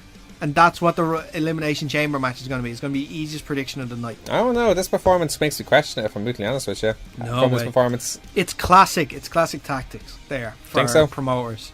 It's Roman goes out first, loses first. All the attention stays away from him. It goes on to Seth, who was the longest. Nobody's thinking about Roman. And then Roman can win. Anyway, Rollins... You know the rule when it comes to go-home shows. The What person rule? Standing tall never wins at the end. This is a rule in our heads when you think about it, though. More than anything. There is clear evidence of it. Evidence, but it's not solid. It's not a solid clue. It's speculation in the heads. Always has been, and we want, and we Person standing tall at the end of a go-home show always loses. Always loses. Yeah, but Rollins ends up losing despite his Rollins performance. was the one He won the whole technically thing. standing tall from that match because he got the record. He beat Roman Reigns and John Cena in the same night. But he didn't win the whole match. Doesn't matter. Is anybody really talking about Braun Strowman winning the whole not match? Really, not really. No. Anyway, Rollins jumped into a Superman punch and kicked out. Reigns stood up for the spear, eats a knee strike and super kick. Then Rollins counters a roll up and eliminates Reigns. John Cena came out. That was an awesome match as well. That went on for, God almighty, how long did that go on for? Almost 40 minutes that match was alone. It was Cena looking for a super AA. Oh, when Rollins got the AA, that was actually awesome, actually. And his test of strength, when he did the reverse the crossbody and hit it, that was class when he did that. A great near fall. Rollins on top, looking for the Phoenix Splash. Cena hits an AA, but Rollins hits the ripcord knee super kick. Blackout connects. That's his win. Elias come out, and at this stage, you can imagine Rollins is knackered. His knees give him way. 8 minutes. Elias took the beat. 8 minutes. But 64 overall. Exactly 64 minutes, where Elias hit a knee strike and drift away to beat Rollins. Finn Balor then came out. Elias cuts him off with a lariat covering for 2, but then eventually came back, finished him off with a double stomp. The Miz Taraj then came out to distract Balor from Miz, using underhand tactics as you would. Balor wiped out the Miz Taraj with a tope, a drop kick, a shotgun drop kick followed to Miz. Balor up on top gets distracted once again, skull crushing finale. Balor's gone. Then Braun comes out, destroys everybody, as you would. Everybody caught those hands. So, but again, the takeaways from that match is like it's Rollins. Is it that much of a tactic where they have Rollins beating Cena and Reigns clean as well? Like, I know, I see where you're coming from, but like, it could just be to stop people complaining once this dust is settled on Sunday. Stop people saying, "Oh, Roman and Cena never lose clean." Like, yeah, well, they just lost clean on Monday. Yeah. I remember seeing a very funny meme about this actually, where Rollins was like, "Yeah, well, I beat Cena and Reigns, and here's Jericho. Yeah, well, I beat The Rock and Stone Cold." Yeah, in the one night. Asuka then was interviewed by Renee Young, saying it's her destiny to win the title at Mania, and she isn't concerned about Jax. Asuka said Jax talks too much, but on Sunday she won't be talking, she'll be tapping. Jax arrives and they brawl. Jax heads to Samoan drop and follows up with 3 leg drops. So it's just putting standing tall, Jax meaning over. she's going to lose. Think so? Yeah. I think, did I say to you or did I say to you, Peter, during the week about how the match could go? Actually, I'm not going to say it. Tune into our prediction video and I'll tell you how a possible way the match could go. Because I go into it on that, and it's actually quite interesting. We'll talk about it then. The Bar and Titus Worldwide face each other in a non-title match. Of course, Apollo and Titus. Just Apollo. Just Apollo. Just Apollo. That, just vanilla ice cream. Titus knocked Sheamus tucked Titus into the floor, stopping the tag, but Apollo rolled up Cesaro for the win out of nowhere. It's an unusual match, I have to say. It's very strange booking because this has happened before. Yeah, you know, these two teams have gone through it where Titus Worldwide got a surprise win over the Bar when they were tag team champions. Then the next week the Bar wins, and then we don't hear anything for weeks, and now they have another match this week, and then the Titus Worldwide wins out of nowhere. Simple reason? Possibly setting up a tag title match. Simple reason why it's happening, not because it's setting up a tag title match. To fill the show. Fill the show, and because they have no other tag teams. They've been too busy killing their other tag teams. Is that desperate booking? Yeah, because they killed their other tag teams. They killed Gallows and Anderson. How have they killed Gallows and Anderson? They booked them horribly. The only reason why they're coming back onto it is because they're with Finn Balor now. Yeah, but that's it. That's a push. It's not. Yeah, but it's not a push for the title. It's a push with Finn Balor. Yeah, and to be honest with you, the Revival, the hottest tag team out of NXT, since they came back, they've been the jobbers. Well, they were. Come on, they've been the jobbers. They've come back and had a few wins now. Like before, at the start, yes, but now not so much. Are they just trying to keep kind of the Bar busy until, say, Jeff Hartie returns from injury? Yeah, but that's only one team. Yeah. Where's the rest of them? Speaking of the Hardys, Bray and Matt Hardy had a interesting promo. That was a beautiful little segue. That was a beautiful little segue. Some would think we actually planned this. We don't. It was wacky where they called themselves liars. It's basically two of them being themselves, hyping their match for Elimination Chamber. It's basically where the promos are going to be better than the actual match, which you've said a few times. Yeah. Then Bayley, Sasha Banks and Mickie James took on Alexa Bliss, Mandy Rose and Sonya Deville.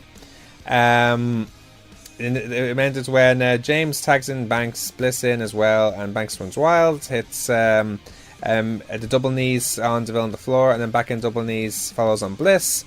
Bayley takes out Rose, but Bliss slams Banks to the buckles, and Banks locks in the Banks statement for the win, pending the women's champion. Now, I don't know if you guys know this, but Mandy Rose and Bianca Belair have had a bit of a row on Twitter. I don't know if you guys have realised this, where because Mandy Rose used a very similar thing where she was using her hair as a weapon, which Bianca Belair, if you've ever seen it before in NXT, Bianca Belair has this thing. She was in the Mae Young Classic. She's only been wrestling a year, but she's already fantastic. I think she has a huge future.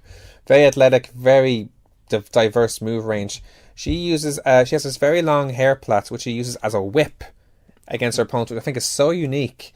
And they had a bit of a spat over Twitter of that, which eventually Goldust got involved with as well. So it was kind of strange. So it looks like there's a bit of heat going on there as well. So, but it was okay match. Again, I understand where you're coming from. There's a lot of heat going into the match compared to the Gauntlet match. Mm-hmm. But in the end, there was Absolution who beat down the Faces until James saved Bliss, and they worked together and double DDTs Deville, and then walked away as friends. So it's an interesting storyline going into that. It's clear as day that Alexa Bliss is going to stab Mickie James. It seems like that, doesn't it? Yeah. I see what you mean. But that's Raw. Let's move on to SmackDown.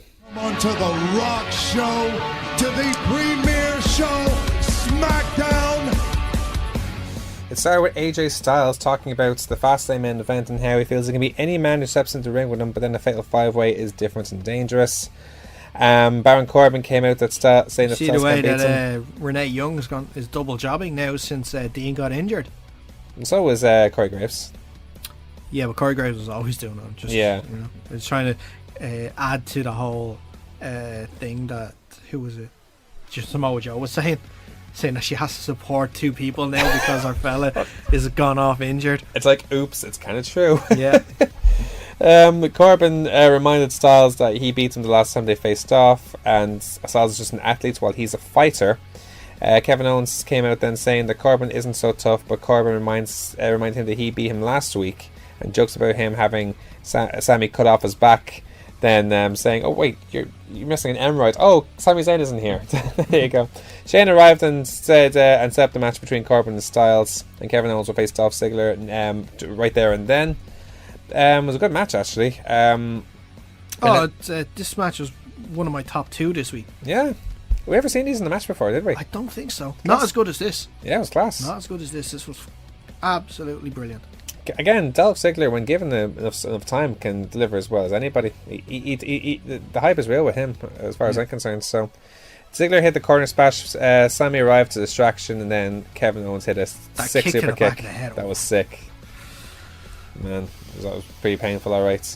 Jinder Mahal and Bobby Roode had a bit of a weird promo, I guess you could say. I'm liking this stuff. I'm liking these three together. It's weird how Mahal is presenting this, I think. You know? I'm not saying it as a bad thing, but it's just saying, oh, I know a secret about Bobby Roode. He made his own top 10 list. They're really trying to get that top 10 list over. Yeah, but it's kind of it's not working. I thought it was meant to be a weekly thing that Daniel Bryan would do, and he's done it 1 week, and then that's it. That's it. Yeah. I think Orton put it under, and then as a result of that, it's like, well, yeah, there it goes. That's none of that anymore. And basically, it was just Bobby Roode who got very defensive towards the end. I thought, saying, "Oh well, you know, by trying to put the wedge between Orton and Roode."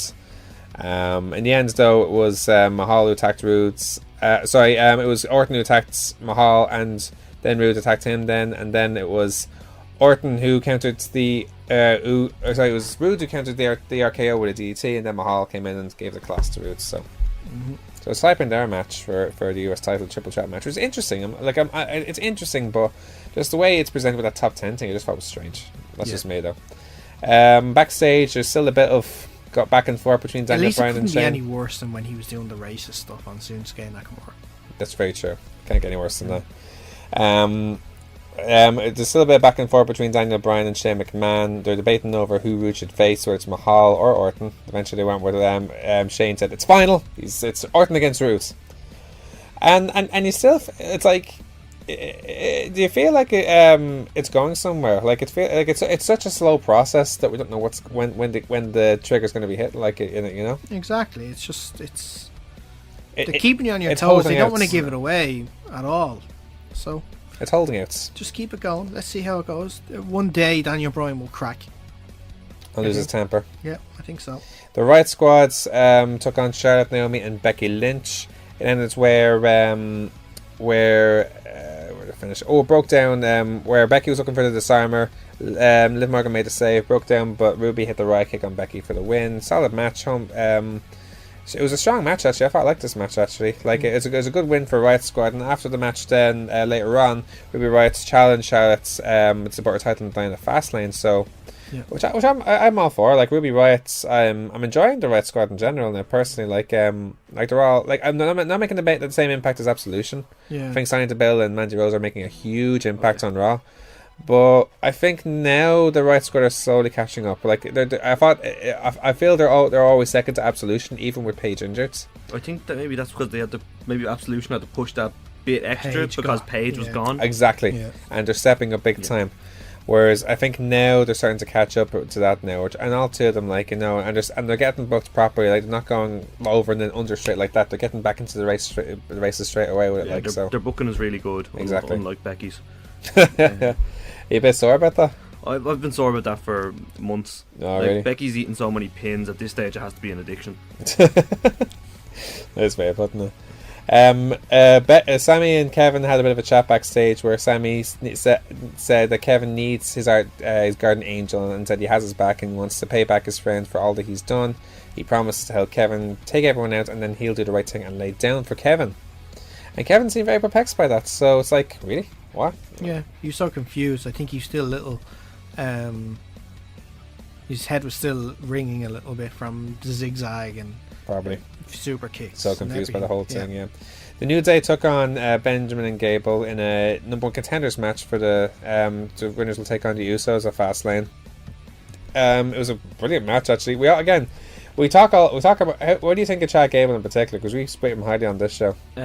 Gable I think is a fantastic wrestler, and I think like with Shelton Benjamin now he's even gone he's a couple of steps further, and I can only see him improving more and more. Yeah, I'm excited to see Usos and New Day, but like you've seen it. I know that, but it's a well. To be fair, we've also seen Gable and Benjamin against the Usos. Yeah, and they stretch that gap now for this next match. I think that they want to try and get New Day in place as tag champs, so they can have them as champs going into WrestleMania. I can't see why not. I think that's a thank you to them for hosting the show last year and not competing. Perhaps. The Usos didn't compete either. Yeah. I think they were actually tag champs at the time, and I remember giving out a lot about that because the Raw tag titles were being defended, but the SmackDown tag titles weren't. So I think they're going to definitely defend it this year, and I think they want the New Day in place. Is SmackDown also kind of short of like genuine contender tag teams? It seems like I think they're in a better position than Raw, for sure. A way better position. But Bludgeon Brothers coming up as well. They have the Bludgeon Brothers coming up. Yeah, they have. They have also obviously the Usos. They have Gable and Benjamin. They have the New Day. They have Aiden English and Rusev there. If they just pull the trigger on them, I'm surprised they haven't pulled the trigger on Owens and Zayn. No, because they're too into the WWE title picture at the moment. It's that they can't. You can't take them away from Could that. have been a whole kind of John Cena, Shawn Michaels thing, even though they were going. I against see what each you other. mean, but like the tag team is strong enough where you don't need to do that. True. So. This match ended when Shelton had a cover, but Woods made the save after distraction. Gable and Benjamin argue over the ref. Woods in, Shining Wizards puts Benjamin away. The Bludgeon Brothers came straight out, squashed a couple of jobbers. I loved how they did it, where they got them up in like sentons and splashes on the outside of the ring. Did you see that? Mm-hmm. It's actually I like how creative they're becoming with their destruction. In the main events then, AJ Styles took on Baron Corbin. Very good match. Styles counted the end of days and rolled in with a calf crusher. Corbin fights, slams AJ's head to the mat to escape. That's probably as good as a way to escape as any for someone his size. Yeah. Corbin talks trash. Styles fights back and hits the springboard forearm for the win. Post-match then, Kevin and Sammy attack Styles. Corbin then takes them all out with the end of days. So, yeah, like it's like, how do you rate that match now? Because Corbin Styles are always have good matches. Yeah, it was an okay match. I thought the Ziggler and Owens was so much better. Corbin has the, like, how you would compare Roman Reigns, Pierre. Same three moves. I'm not a fan of Corbin. Same three moves, and then he gets away with doing whatever he wants after that. So for Corbin, it's doing the boss man thing where he would go under the ropes around the corner and come back and then clothesline. It's the deep six and then the end of days. Can I just say, like, if you're not, I see why you wouldn't be a fan, but put it this way: here's Corbin who has a certain style compared to Reigns. In this case, could he get away with it more, considering that here is someone like a Cena or a Reigns, who you'd think would be way capable of more? I think he should just shave his head. Do you see my point on that? I do. I think, though, it's not that, like, nothing against him. Like, he's out there, I respect what he's doing, but he bores me, for want of a better word. With Styles, they put on good matches because AJ Styles could wrestle himself and get a 3-star off Dave Meltzer. Yeah, that's probably it. Yeah, exactly. Anyway, we'll move on. 205 Live now. The final first round matches were in this show. You had the debuting Buddy Murphy, who was all hyped up with his weigh-in before that and all that, taking on Ariya Daivari. This was a brilliant. Buddy Murphy is a really good wrestler. He's actually. He is class. I wouldn't surprise. Again, we talked about this earlier, in the news. This guy could easily be involved in the finals. Easily be. Yeah, I say he'll get to around the semi-final. I don't think he's going to be at WrestleMania necessarily. I don't think that'd be fair on the other cruiserweights that have been there for a while. Maybe he might not even make it out of quarters because he is facing Mustafa Ali, and I think they want to push him more. I reckon so. But I think they'll probably have the best match of the quarterfinals for sure. Because what's interesting, and we saw from both Murphy and Ali, they both showed the resilience. Yeah. Like in this match, especially, which is good for Murphy because he's coming in and shows how resilient he can be, and he came back out of nowhere after how many hammerlock lariats and then kicked out and beat with a beautiful pump angle Death Valley driver. That's as beautiful finish I've seen in a long time. Yeah, like a new finish. I wonder if they're going to keep this going where I know they weighed him beforehand and they showed how they weighed, but the commentators then talked about afterwards how, since the weigh-in, it's similar to UFC fighters when after they weigh in, looks so much they bigger. Then start packing on afterward. They start taking the fluids on. They start eating more to pack on the weight even more. They started talking about that about Buddy Murphy as well. So you're saying he'll have other weigh-ins? So I'm thinking I would like to see them do that maybe more often and have a look at that, like a prize fighter thing. Yeah, can that be his gimmick? And he has a weigh-in before every big fight. Exactly. Yeah, and then he can build up and like he takes the fluids on, blah blah. As long as they keep mentioning stuff like that about it. It'd be good for a potential heel going against them, kind of, could have that kind of revealing pictures thing. No, you're half a pound over. Yeah. No. I have pictures of you eating a Big Mac after your weigh-in. Exactly. Well, like, who was it? Remember when Matt Hardy was the Cruiserweight champion? He was always the guy struggling with his weight. He had to be exactly under. It was 215 back then, wasn't it? But he never had all these weigh-ins as well. Like he did have weigh-ins. But he did, but that was before he became champion. It didn't constantly continue when he was champion. So maybe, but and that was 210. The weight back then was 220.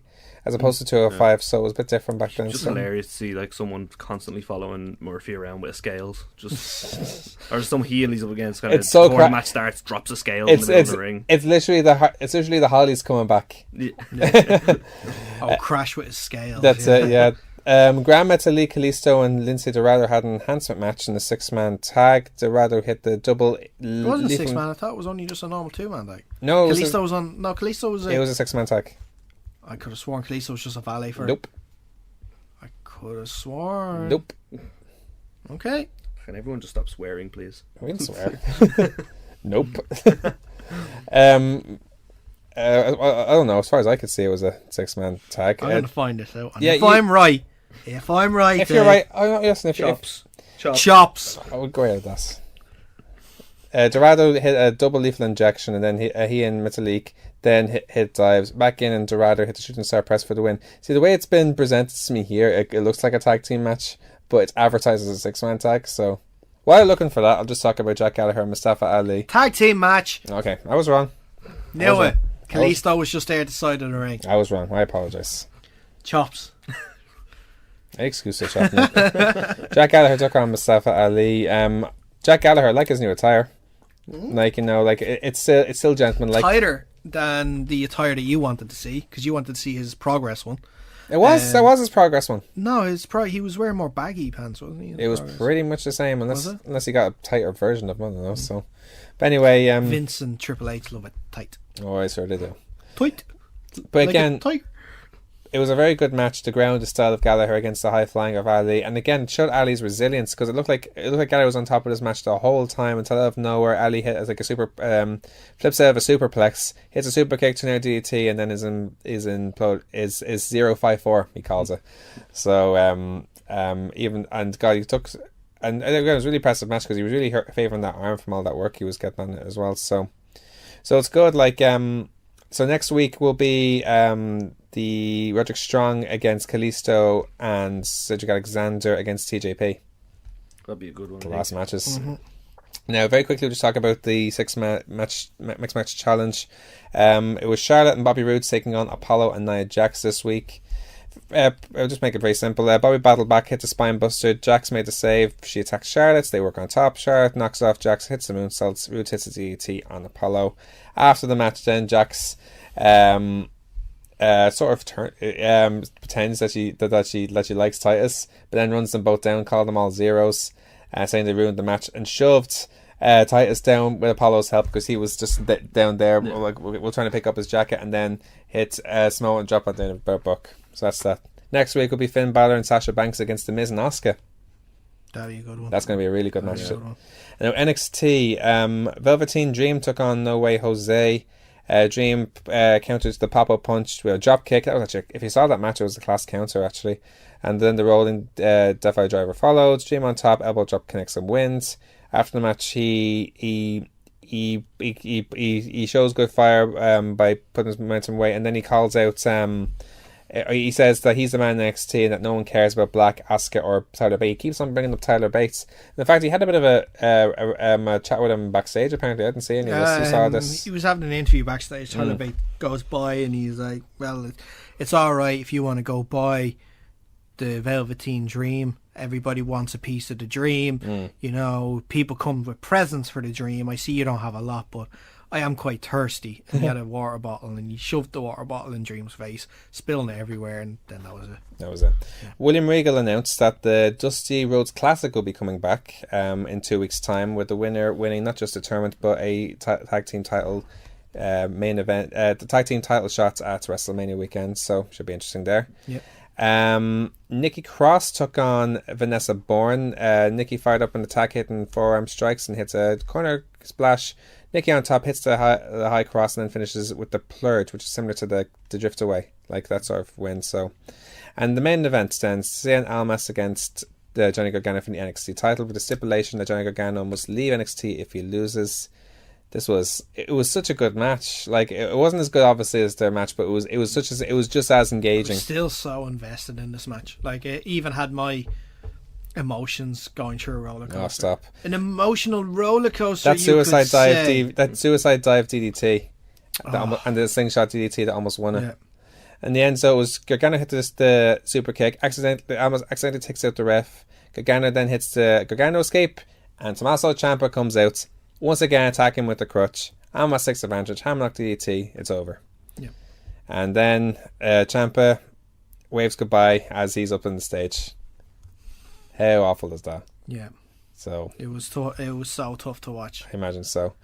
Next week is Kairi Sane will take on Shayna Baszler now so that should be an interesting match. So Mae Young Classic final rematch. Indeed. So it'll be interesting to see how things pan out there. So that's all the results of the week. When we return, we will continue on the show with our previews of the week after a short break. So you like wrestling day? Well, have all that wrestling in the world! One thing that shook all of us here, guys, was the idea that Sami Zayn pitched the Kevin Owens guys. Good evening, ladies and gentlemen, and welcome to the Ringside Club at the National Stadium I don't understand it. Went mad in 15 minutes. We're back here on the Kickouts, your weekly pro wrestling guides. Now, before we continue, we're meant to bring this up last week, but apparently now me and Daragh have made our predictions initially for what could happen to WrestleMania, but by God, they're all over the place at this stage, aren't they? I wouldn't think so. Well, for me, there's a few that are intact. Yeah. But here's, like, the Cruiserweight matches, that's out the window. Like, we both predicted Cedric Alexander and Hideo Itami for that. Yes. Yeah. So that's gone. So we can get half of that right. Yeah. I predicted Jason Jordan to face Seth Rollins. That's not happening anymore. No, unless you believe that theory that's on Reddit about the whole Angle fought with a broken freaking neck. Oh, really? Jason Jordan can fight with a broken freaking neck. Do you really think that's going to happen, though? I wouldn't put it past WWE to book it that way. Did I have that match as well? I did. I had that match as well. So that's obviously wrong. I have John Cena against The Undertaker at WrestleMania, which I think we'll see after Sunday, but I think it's still going to happen. There's a possibility. I like to think it's a possibility now. So, I had Ronda Rousey making her debut in a tag title match. Tag title match? I mean, not tag title, just a tag match. Sorry, because that's a bit extreme. First ever women's tag title match. The intergender.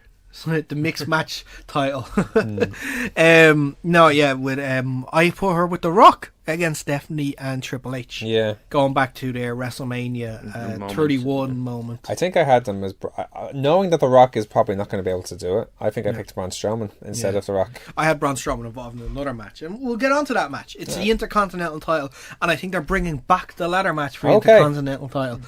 And it was going to be Miz against Balor, against Elias, against Braun, against Matt Hardy, against Bray Wyatt. Because I didn't think Jeff Hardy be cleared in time for WrestleMania. Could easily happen. And even if he was, I think he'd bring him back the night after WrestleMania. I'm not sure if I called a ladder match for that or a US title. I'm pretty certain it was that match as well. The way they're booking it looks like the US title might be more likely at the moment. Really? Yeah, because I'm hearing rumours that it's going to be just Braun against Miz for the Intercontinental title. How about Finn? Yeah, that's the same thing. Triple threat, or this is, by the way, for listeners, this is me just shrugging. Yeah. This is me shrugging. This is the sound of me shrugging. This sound. Yeah, I'll tell you what. We can revisit this next week though, because there's a lot being changed, but but I think by next week a lot will be way more certain of it. So it'll be interesting to see how developments will go with that. So we'll move on in the meantime with our previews of the week. What? Look at what we have here, folks. We haven't got too many previews to bring up, so I'll just mention them very quickly. Of course, with Elimination Chamber being this weekend, our friends from Lobo's Wrestling Parties will be having their first ever No Spoiler Mondays, happening for the Elimination Chamber on Monday, February 26th at Buskers in the Ball. Now, tickets are free for Lobo Network subscribers, but there are limited tickets available at the door for non-subscribers. There are also drink promos on the night, so it's a pretty class initiative. As we mentioned last week, if you're not one to stay up that late for shows, it's something to do after you go to work or whatever on a Monday, and there's still enough time to go home afterwards. So it's a pretty class thing going. Of course, our friend Daniel Butch Gannon is starting off his first Retro Wrestling Game Alliance Smackdown 2 tournaments taking place on Thursday, March 1st at the Black Sheep in Capel Street in Dublin. There's still tickets available on eventbrite.ie. There's prizes to be won, and what's really cool about this, it's a Smackdown 2 tournament, and each round is a different stipulation. So you can have a ladder match, one match, a table match, another match, a whatever match. There's no last man standing match afterwards. The final match will be a Hell in a Cell, and it's free to enter, and it's for over 18. So if anyone's into gaming and wrestling, that's right up your alley, Peter. So that's up to yourself. Pints and pints, and Black Sheep do very good pints as well. And they do very good food too if you want some food. You have me on pints. Yeah. Also, Over the Top Wrestling will be back on Saturday, March 3rd for Outer Space Odyssey 4. Floating in a most peculiar way. That'll be taking place in Slur Road in Dublin. There's still tickets available on eventbrite.ie. A lot of awesome matches have been announced recently for it. Pete Dunne, of course, will be taking on the Session Matt Martina. David Starr against Zack Sabre Jr. The Kings of North and Jordan Devlin take on Mark Haskins and Ozzy Open. Scotty Davis against Adam Brooks. Just announced in the past week, the Rapture will take on Polo Promotions. I don't know if that's for the tag titles, but no, it hasn't been announced for the tag titles. And as we talked about earlier on, Angel Cruz and 2 mystery partners will take on Be Cool, I Am Cool, aka Joe Coffey, and Big Daddy Cool. Big Da Cool. Big Da Cool. Da. Oh, interesting. Yeah. Now, just announced the other day, actually, details and tickets just went on sale for Martina's Gaff Party 3 Sayonara Session Mats, which apparently, as we mentioned earlier on, will be Session Mats' last OTT show for a while as she's gone to Japan. But it was announced that Angelica, the Mexican wrestler making his OTT debut, will also see the return of Joey Janela and the return of Jurn Simmons, which is that's good news for you. You're a big Jurn Simmons fan. I'm a Jurn Simmons mark right now. Has the longest entrance in professional wrestling. Class entrance. So good. And if it's back in the Tivoli as well. So it's going to be, just to see him going around such a small venue for so long, it's going to be brilliant. If you do get a ticket for it, you'll love it. I actually got the email during the recording of the show about it. Yeah. Anyway, that's our previews of the week. Now let's finish off our show with our yes nos. Yes, no! Yes, no! Yes, no! There's quite a few to bring up, so I'll get through them very quickly. WWE dual branded pay-per-views to be 5 hours long, including pre-show, of course. Looks like it, doesn't it? Yeah. I don't want it to be, but it looks like it's going to happen. Peter? Yeah, it's the same. I don't see it being good for me, but I can see it happening. At least it's more exclusive, and it's rare as well, so maybe it's not a bad thing. The lads at Low Blows are going to have to start their No Spoiler Monday sooner. Yeah. Charlotte's to face Asuka at WrestleMania. No. No? No. Who do you think Charlotte and Asuka going to... Who's Asuka going to challenge then? Alexa Raw. Bliss? She already said she's facing the Raw Women's Champion. She specifically said that? Yeah. Okay. So it's going to be whoever wins the chamber. Well, where does that leave Charlotte? Charlotte? Becky Lynch. I see her, I see her Becky facing Lynch. someone at Mania, and Rousey's signed to Raw now. It's the perfect... it's a perfect way to turn Charlotte back to what she's best at being, and that's a heel. Yeah. Make her turn on Becky. Done. And we all know Becky likes to eat pins. But, well, she doesn't like to eat them, but... Well, I ideally love Becky to actually win this one at Mania. That'd be great. That would shock me. A That'd be year's something worth of really terrible booking. Yeah. Just, Like, okay, we've punished you enough for a year. Here you go. You get something good out of it all. Yeah. Exactly. The Undertaker to return at Elimination Chamber. Yes. No. It sets up... it could set up Taker Cena. It's the only way I can see Cena being eliminated. I don't see him returning. I see his music going off. I don't see him showing up. Obviously, yeah, like it's a distraction. Would that not count as a return though? Not really. If he's not there in the flesh, no, I'm with Peter. If he's not there in the flesh, oh jeez. Oh, sorry. I'm sorry, Peter. You're not used to when I do this in the show. Dave is very used to this. Hence the lack of emotion. What about the gong goes, the lights go, and then in the middle of the ring is the coat, the gloves, and the hat. But yeah, does that count as Shock Cena? It does half and half, maybe. It does a bit, doesn't That's it? a comeback. That is a comeback. Yeah, Don't call this a comeback. Rey Mysterio to re-sign with WWE in the future. No, not now, but like in the future. As a part timer or like a whatever time, like you know. I don't know. Maybe. WWE have released a recent tweet of a dream match between him and AJ I saw Styles. that. Yeah. But after that match, then, though, would you legit be okay with being stuck on 205 Live?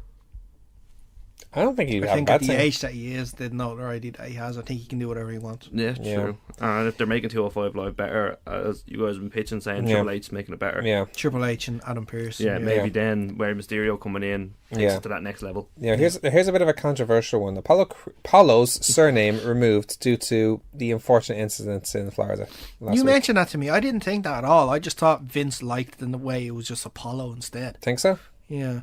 Yeah, I agree with Daragh. I think Vince just likes single names unless they're He doesn't want to remember that long of a name. Yeah, unless the alliteration like Roman Reigns. Yeah. You know. Yeah, he's like basically he's a Marvel fanboy. Yeah. For me, it's a coincidence. I'm not going to go any further than that. Yeah. Roman Reigns versus Seth Rollins post WrestleMania. Yes, it was meant to be Dean. We talked about it earlier on the show. It was going to be Dean, but Dean obviously is injured. Yeah. So yeah, if it means Seth Rollins goes back to being heel set, I'm all for it. Or being in the top position, more importantly, like you that know. too. So. Yeah. So me, I'm not sure. I don't want to say no because it seems like it might happen, but I don't want to say yeah in case it doesn't. So I'll give it a But yep. here. Ooh, yep, movement. Yeah. Don't forget too that more than likely we're going to have NXT talents coming up, okay, and B, probably another superstar shakeup. Possibly. So Seth could end up on SmackDown. Absolutely, very easily, very easily. I would love a nice Seth versus AJ series. Yeah. Yeah. Now here's a weird one. Who would you rather? Sorry to interrupt, Dave. Who would you rather go over to SmackDown? Seth or Finn? Seth. Finn, if the club went with him. Finn. No, If the club, Finn with the club go with him and then Take up against AJ. that won't happen. It's therefore Seth. I did the But treat would and you go. would you like Seth to go over? Still knowing that if Finn went over, he'd be in a WWE title picture. That's good points. but if they go over, would you rather? Because Finn, there's no other place they'd put Finn if he went over to SmackDown. But if they brought Finn the club over, would you rather him face against AJ or bring AJ into the club? AJ would not go into the club because I think AJ went into the club when Finn left. They both only know to be in charge, so I don't think one will follow the other. That's fair. Interesting to say. Now here's an interesting one, considering that this guy could possibly induct one particular team in the Hall of Fame. Paul Heyman to induct Goldberg at the Hall of Fame. It would only be right. Who else would there be? You're not going to get you're not going to get Brock up there to do it. Yeah, but you think Paul Heyman would induct the Dudleys, though? That's the thing. No, you could get someone else to Edge- you can get Spike to do Edge it. and Christian to induct the Dudleys. Yes, even Or I that. was thinking that or the Hardys. Yeah. Yeah, so actually, it's a bit surprising to me. It seems like it to you too, does it? Finally, CM Punk to return at the Bullet Club show. No. Even as an appearance. No. There's been a lot of teasing on Twitter lately. I don't know if you guys seen it. Yeah, I saw that. He put a thing up on Twitter saying, everybody's wondering if I am all in. He didn't quotes. And then he's like, people, I am in. And it's something that his Chicago Cubs, the baseball team, are calling. Doesn't he have, didn't he announce he has a UFC fight coming up soon? That was actually a fake. Really? It was never properly announced. Oh, so I thought he'd be too busy getting prepared to be knocked out rather than showing up on that show. Either way, that is in June. The all-in show is in September. Yeah, absolutely. Anyway, that's all the time we have this week on the Kickouts, your weekly pro wrestling guides, right here on 90.3 Near FM. Make sure to check us out on Facebook at the Kickout at facebook.com/the Kickout Wrestling, on Twitter at the Kickout Live, on my Twitter at Dave Bandana, and Daragh Zatz. Mars Bar. Also, make sure you check out the Superior Comics Show. Once every you're looking to get every week, Colin, but if not every about 2 weeks or so. Yeah, weekly or bi-weekly, just kind of depending. My younger brother I do it with is doing his leave insert, so it's when I can get a hold of him. Yeah, cool. And what's the Twitter handle for anyone else to follow? Twitter Facebook? handle is the exact same as our Instagram one. It's at Superior Comic 16. Cool. And facebook.com/Superior Comic Show. Awesome. Excellent. Peter, thank you so much for joining us again. It's been a pleasure having you on. So thanks for having me as a surprise entrance to this week's show. literally. It'd be great for the pre-Royal Rumble show, wouldn't it? We'll be back next week for more developments on the world of pro wrestling. But until then, I've been Dave Cullen. He's been Daragh Maher. So you're going to say something? I was just going to say, make sure you check out our Elimination Chamber prediction video. Excuse me. That will be up online probably Saturday. If you're listening to the show on Saturday, it'll be up later on today. If on Sunday, then it is already up. Now that the show is over, get over to the Facebook page and Twitter very quickly. Watch that video and let us know if you agree with any of our predictions. Indeed. Well, as I said again, we'll be back next week at the latest developments on the world of pro wrestling. But until then, I've been Dave Cullen. He's been Daragh Maher. This has been the Kickouts, your weekly pro wrestling guide, and thank you so much for listening.